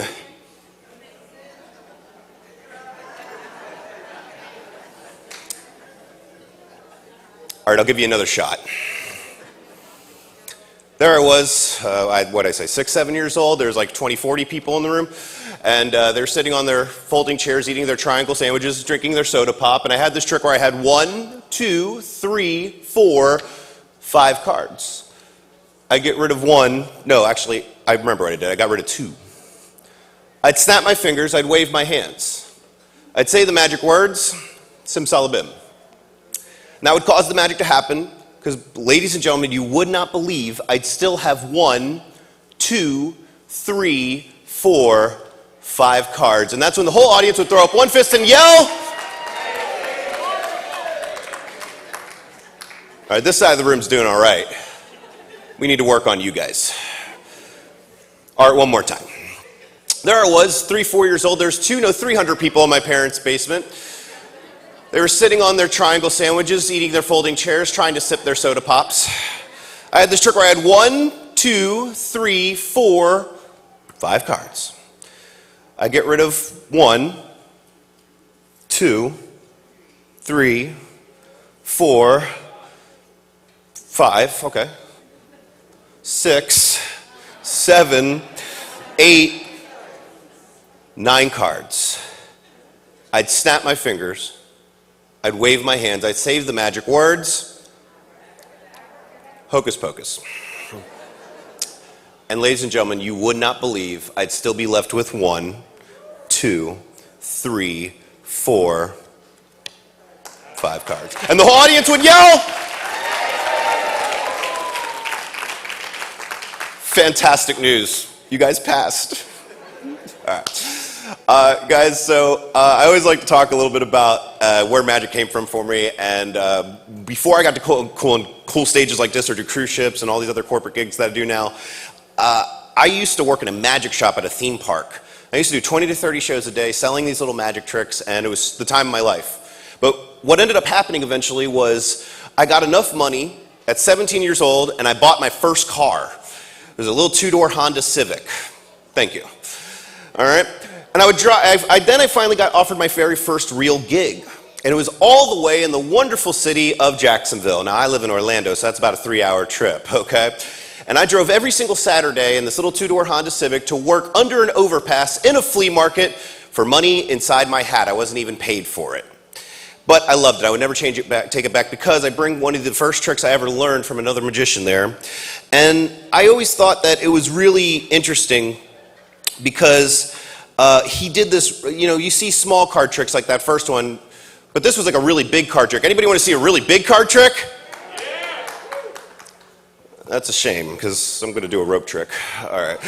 All right. Now, guys, it's very simple. I got 3 ropes. Sir, can you go ahead and take one of these for me? Okay, go ahead, take that for me. Very good catch. Very good. Hey, Jeff, do me a favor. Can you take a rope for me? All right. And then how about this guy right here? What's your name? Ray? Okay, there you go, Ray. Go ahead and take that for me. Now, the 3 gentlemen, I'm sorry, what was your name, sir? Dexter? That's pretty cool. I like Dexter. All right, 3 gentlemen, stand up for me. You can stay where you're at. Jeff, and Ray and Dexter, I want you to stretch out your ropes. I want you to hold them over your head. Jeff, in a very loud and proud voice, I want you to tell this entire audience, I have the biggest one. Yeah. I have the biggest one. Yeah. Ray, I want you to tell this whole audience in a very loud and proud voice, I have a medium-sized one. I have a medium-sized one. All right.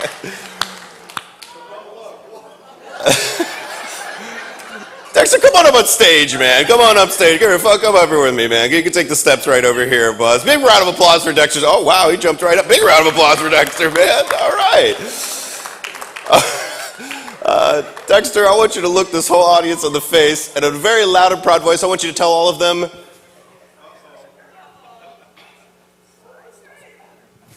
size doesn't matter. Yeah!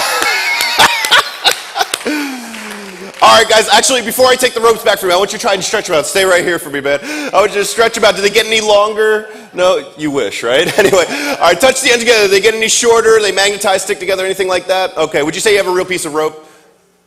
Do you have a real piece of rope in your hand that you can get in any magic store? All right, appreciate you. All right, you can take your seat. Ray, would you say you have a real piece of rope? Excellent, I'll take that back from you.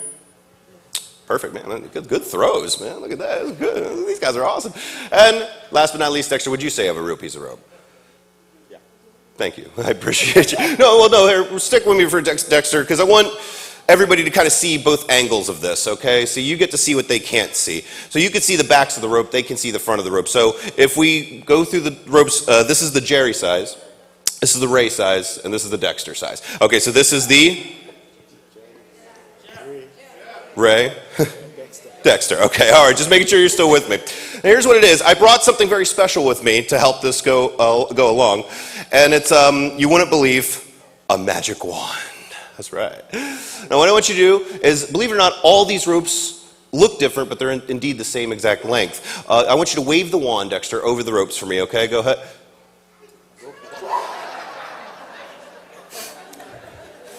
Does this happen often, Dexter? I mean, it's okay, man, you know. ladies, if this ever does happen, it doesn't help to laugh at it, okay? All right, let's just do your best, man. You know, you're doing great so far. Go ahead and say the magic words while waving the wand over. Say Abra. Abra. Viagra.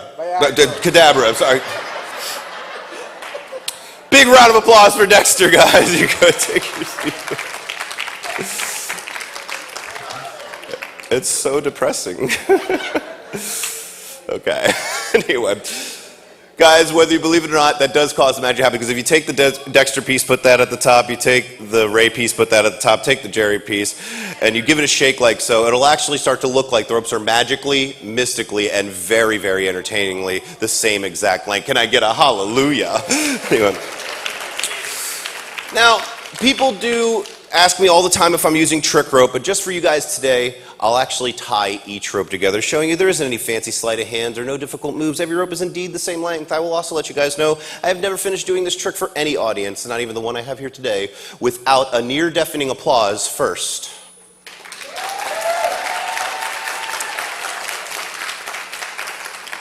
This crowd is so spontaneous. All right. I know you guys can't see it now, but this is actually the Dexter piece at the top, the Jerry piece in the middle, and the Ray piece at the end. I know you can't see that now, but if everybody holds up two hands one more time and snaps your fingers, 1, 2, 3. Did you feel that earth-shattering shiver go down each and every one of your spines? It's okay if you didn't, because whether you believe it or not, the magic happened. Look closely. The Dexter piece is tied at the top, but I hate for you to take my word for it. Check it out yourself. The Jerry piece is in the middle, and the Ray piece is at the end. And ladies and gentlemen, those are the ropes of mystery.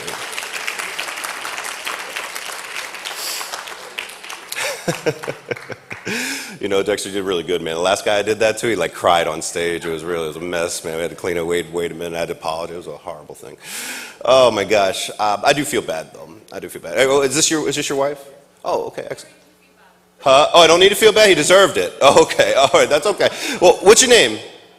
No, I won't call you up here. Don't worry. I won't do you what I did to him, okay? Do you like balloon animals? Okay, I'll make you a gift. Just because he helped out, you know. All right, I don't think you're a balloon animal guy. It's nothing personal. It's a look about you, you know. All right.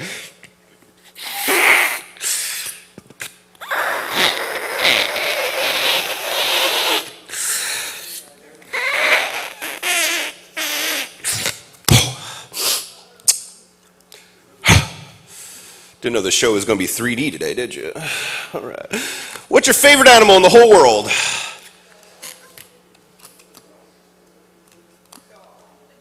A dog? What kind of dog? There's lots of them. A poodle. My specialty. Especially all the blue ones you see running around.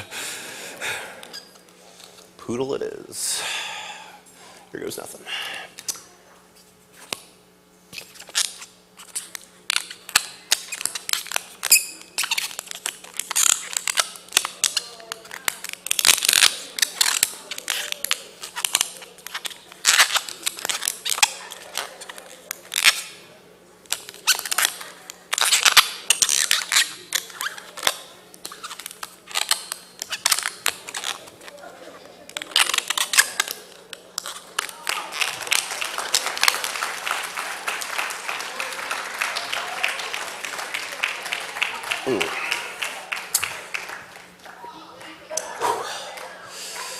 It's still going down. Give me a second. Sorry.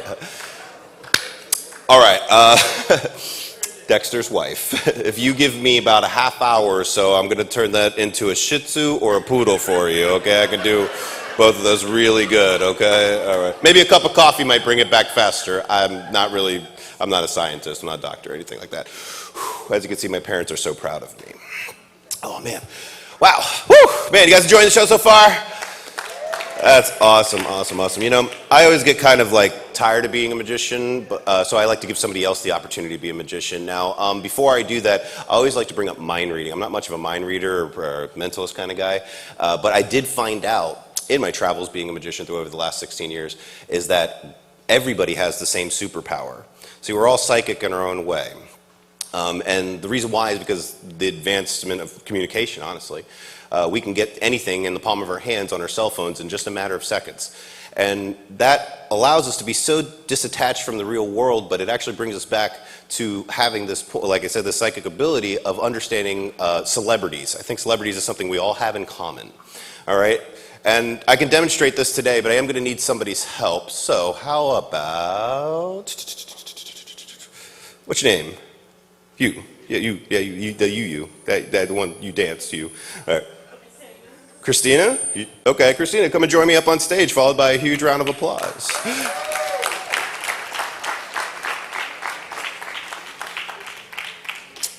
All right, here's the idea, Christina. So take your time. I'm paid by the hour. The longer you take, the more I make, so we're good. All right, guys. To kind of demonstrate my point today, go ahead, stand up just for a moment. It's okay. It's not your fault. I picked you.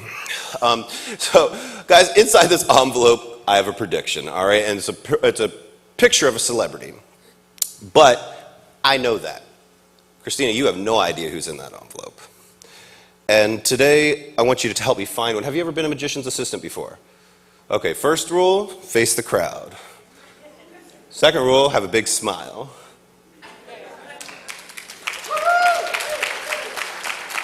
One of the last and final rules, have a cool pose at the end of the trick, like,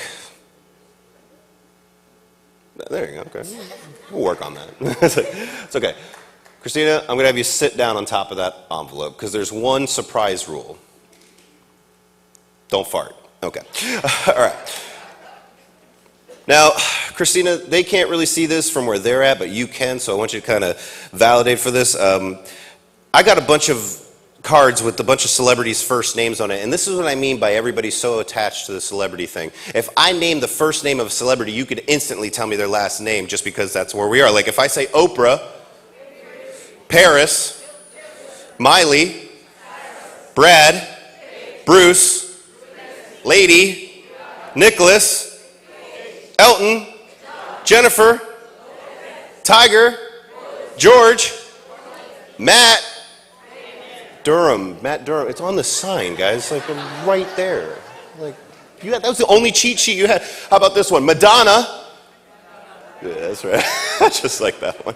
All right, so as you can see, I got a bunch of these. I got Johnny Depp, and I got Leonardo DiCaprio, Britney Spears, Sylvester Stallone, Zac Efron. I got a bunch of them. I'm going to mix all these up, Christina, because I want you to help me out here. I want you to hold out two hands, all right? I'm going to place one stack into this hand and one stack into this hand. Now, Christina, what I want you to do is tell me what your favorite pile is. Which one, the left or the right?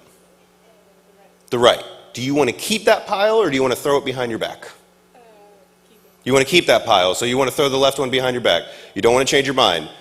You're happy with the mind that you have. It's a very fantastic quality. Keep that for your life, okay? Seriously. All right, go ahead and throw the left pile behind your back as hard as you can. Well, when I tell you to, I'm sorry. Public schools. That's okay, Christina. I'm just messing with you. Hold out two hands again. We'll try it one more time. All right, we got one pile in the right hand, one pile in the left hand. Which pile do you like more? Do you like the one on the left or do you like the one on the right? You like the one on the right? Do you want to keep that one or do you want to throw it behind your back? You want to keep that one. You don't want to change your mind. Excellent. Go ahead, take the left pile. Now you can toss that behind your back as hard as you can. Right now. You're doing fantastic. Christine, this has been ridiculous, but there's a point to what I'm making. See, that envelope had a picture of a celebrity in there.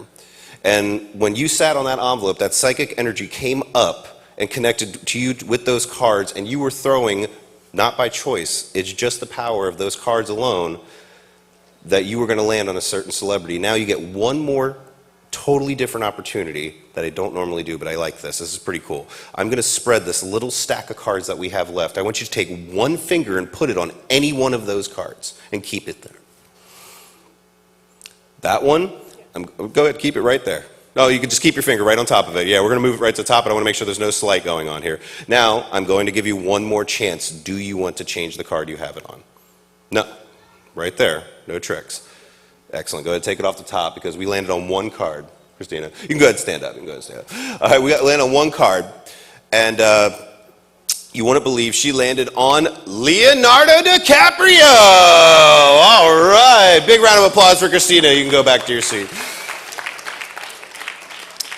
Now, to be fair, guys, she did land on Leonardo DiCaprio, but I will be honest with you. She could have landed on Zac Efron, Jessica Simpson, Charlize, Sandra Bullock, Julia Roberts, Denzel Washington, Tom Cruise. She could have landed on any one of those cards.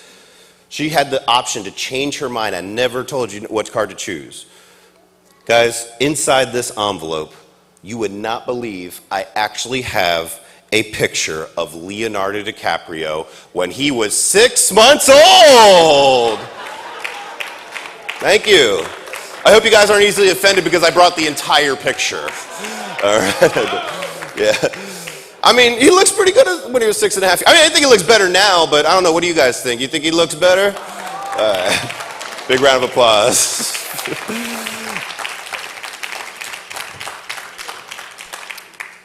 That never works. All right, guys, I'll tell you what. I think I have time for one more. If you have time for one more. Sound good to you? Yeah. All right. Do we want one more?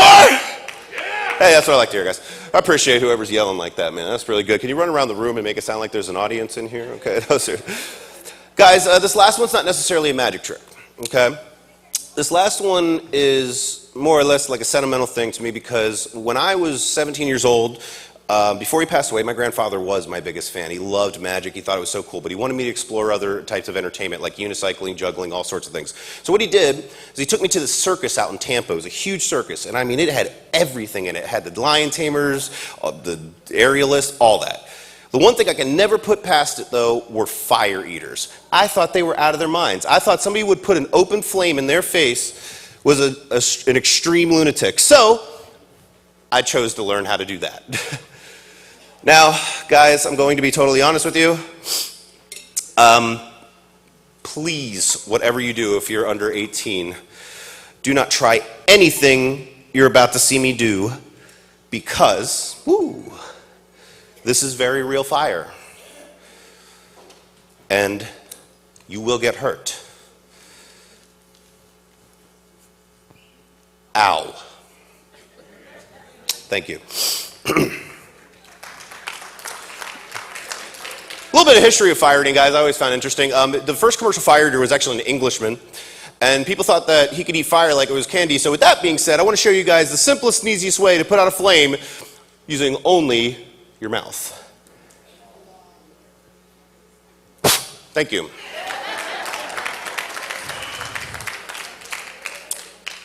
Duly note that.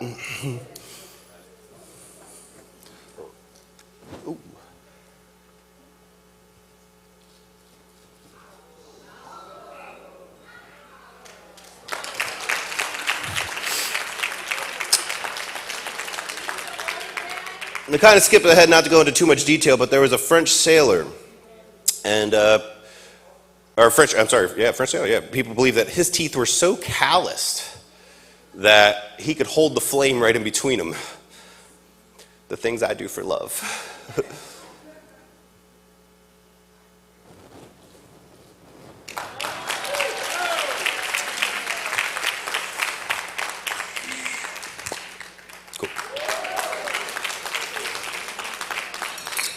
Now that right there moves me on to my next personal favorite person to talk about in the fire eating world. He really wasn't a fire eater. He was more of like a manipulator because he moved away from like the art of resistance to manipulation, and his name was Ching-Ling Fu. I hope you Google that later because it's a real guy. But he would actually use his hands to move the flames around. He would do what you saw where he would extinguish the flame. He would even juggle the flame from one torch to another. He would simply use his tongue.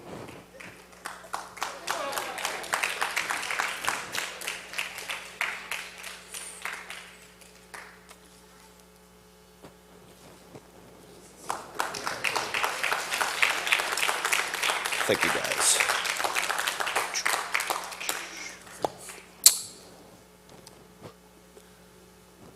Okay.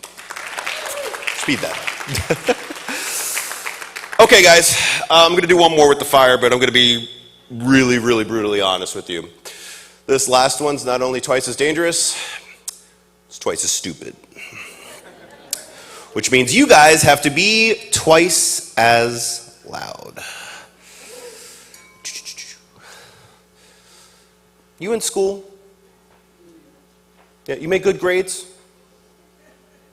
Keep making grades because you'll have to do this for a living if you don't, okay? This is all I got.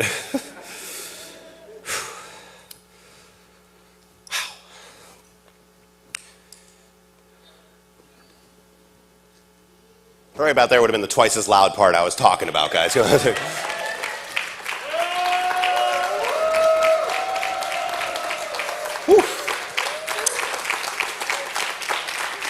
I had a really awesome time with here today. You guys are mega fun, and keep the applause going for all the other acts that were here today, guys. They were incredible. You got to see some really cool people. Guys, I don't know if they told you this, but due to rehearsal error, I could not finish with my normal grand finale of my pig out of cannon routine. But due to that, they're going to be serving a wonderful pulled pork sandwich out in the lobby after this. So that's going to be fantastic. Also, they did give me a special permission to sell my DVDs out the trunk of my car. It's been a rough year, guys. I got things like Avatar 2 on bootleg, Jurassic Park, Jurassic World, starting at $5.99 if you want to help a guy out. And other than that, guys, I had a lot of fun. I hope you had a lot of fun too. And this is normally the part where the whole audience stands up and throws one fist up in the air and says, "My name's Matt Durham, guys. Thank you so much."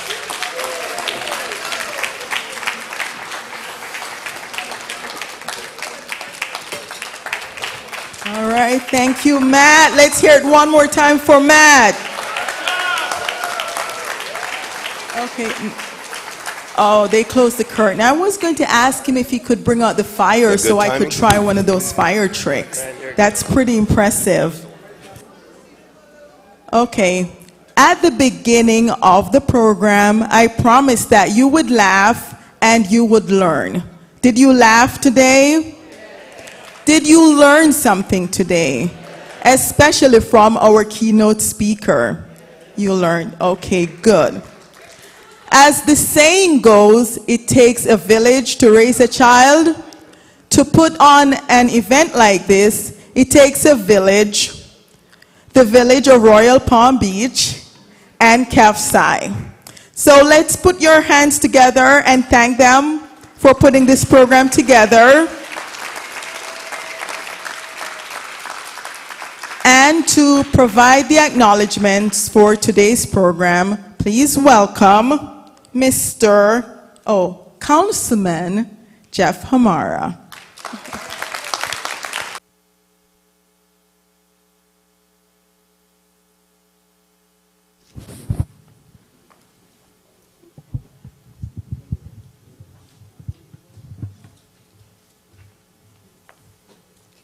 Well, good afternoon, everyone. I like those long walks up on the stage. They're a lot more dramatic, don't you think, really? But did you all enjoy the show? It's a great way to celebrate Martin Luther King Jr.'s birthday, that's for sure. And of course, it's all about community. It's all about coming together, enjoying one another, and enjoying a good time. And of course, this doesn't just happen. It brought about by virtue of a lot of people doing a lot of hard work, in addition to some great acts and a lot of great performances. Let's give it up one more time for everybody who shared their talent with us, shared their love with us, and shared their knowledge with us. We really appreciate that. But in special recognition, I want to acknowledge, first of all, the Caribbean American for community involvement in Florida, which has presented this now for 21 years. That's pretty remarkable. And I will tell you, we've been here for a few of these, and this definitely has been the most involved, engaged, audience participation one that I can ever remember. And I don't remember laughing quite this hard for this long before. So this was a great show. And in addition to thanking CAFCI for their remarkable work, I want to, of course, thank the Village of Royal Palm Beach for co-sponsoring this event, and of course, Palm Beach County Cultural Council for funding it, and the Cultural Committee of CAFCI and all its members for their hard work. We thank you all for your attendance today and for your continued support to make this annual event a success every year. So we're looking forward to the 22nd version of this fine event. In order to bring that about, of course, there are certain individuals who make up the Cultural Committee for CAFCI that I'd like to recognize and ask them to come up on stage and join me as I mention your name. The Cultural Council Committee Chair is Hildreth Stoddard Brown. And the members of the Cultural Committee include Marjorie Aiken, Paul Baker, Elette Cyrus, Winsome Martin, Shirley Morrison, Kilron Roden, and Genevieve White. Would you all come on up on stage? Join me, please. I will also mention the social media technician, Leroy Dreamy Riley from Ira Times. And although I don't know the gentleman with a name like Dreamy, it's certainly someone who I would like to get a chance to meet, so this is a great opportunity for that. So when everybody joins me up on stage here, I'm going to turn it over to Hildreth to kind of take us to one more audience participation activity. Hildreth?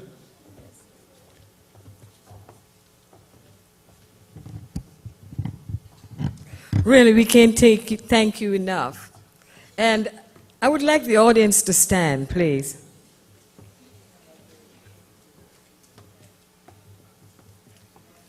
Now we're going to leave with this, One Love. And I want you to rock to the song as we sing it, as they sing it, and the words will be on the screen. So look at your monitors.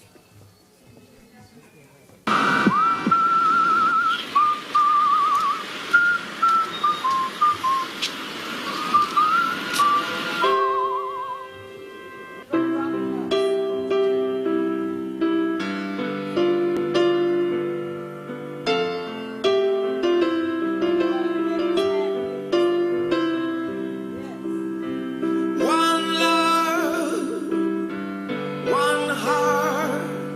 Let's get together and feel alright. Hear the children crying, hear the children crying. Give thanks and praise to the Lord, and I will feel alright. Let's get together and feel alright. Let them up past all their dirty remarks. There is one question I'd really love to ask. Is there a place for the hopeless sinner who has hurt all mankind just to save his own? Believe me, one love, one heart. Let's get together and feel alright. As it was in the beginning, One love, so shall it be at the end. one heart. Alright, give thanks and praise to the Lord, and I will feel alright. Let's get together and feel alright. One more thing, let's get together to fight this holy Armageddon. One love, When the man comes, there will be no doom. one soul. Have pity on those whose chances broke enough. There ain't no hiding place from the Father of creation. Say yeah. One love, one heart. Let's get together and feel alright. I'm pleading to mankind. One love, oh Lord. Everybody, one love. Give thanks and praise to the Lord, and I will feel alright. Let's get together and feel alright. Oh, let's get together and feel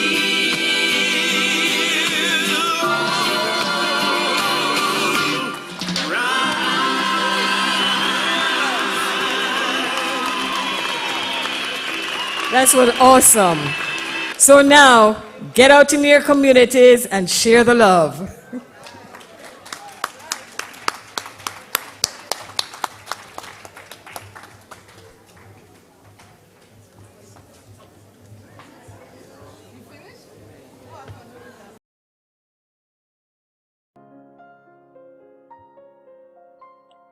We may have all come on different ships, but we're in the same boat now. Those who are not looking for happiness are the most likely to find it, because those who are searching forget that the surest way to be happy is to seek happiness for others. You don't have to see the whole staircase, just take the first step. It is always the right time to do the right thing. Men often hate each other because they fear each other. They fear each other because they don't know each other. They don't know each other because they cannot communicate. They cannot communicate because they are separated.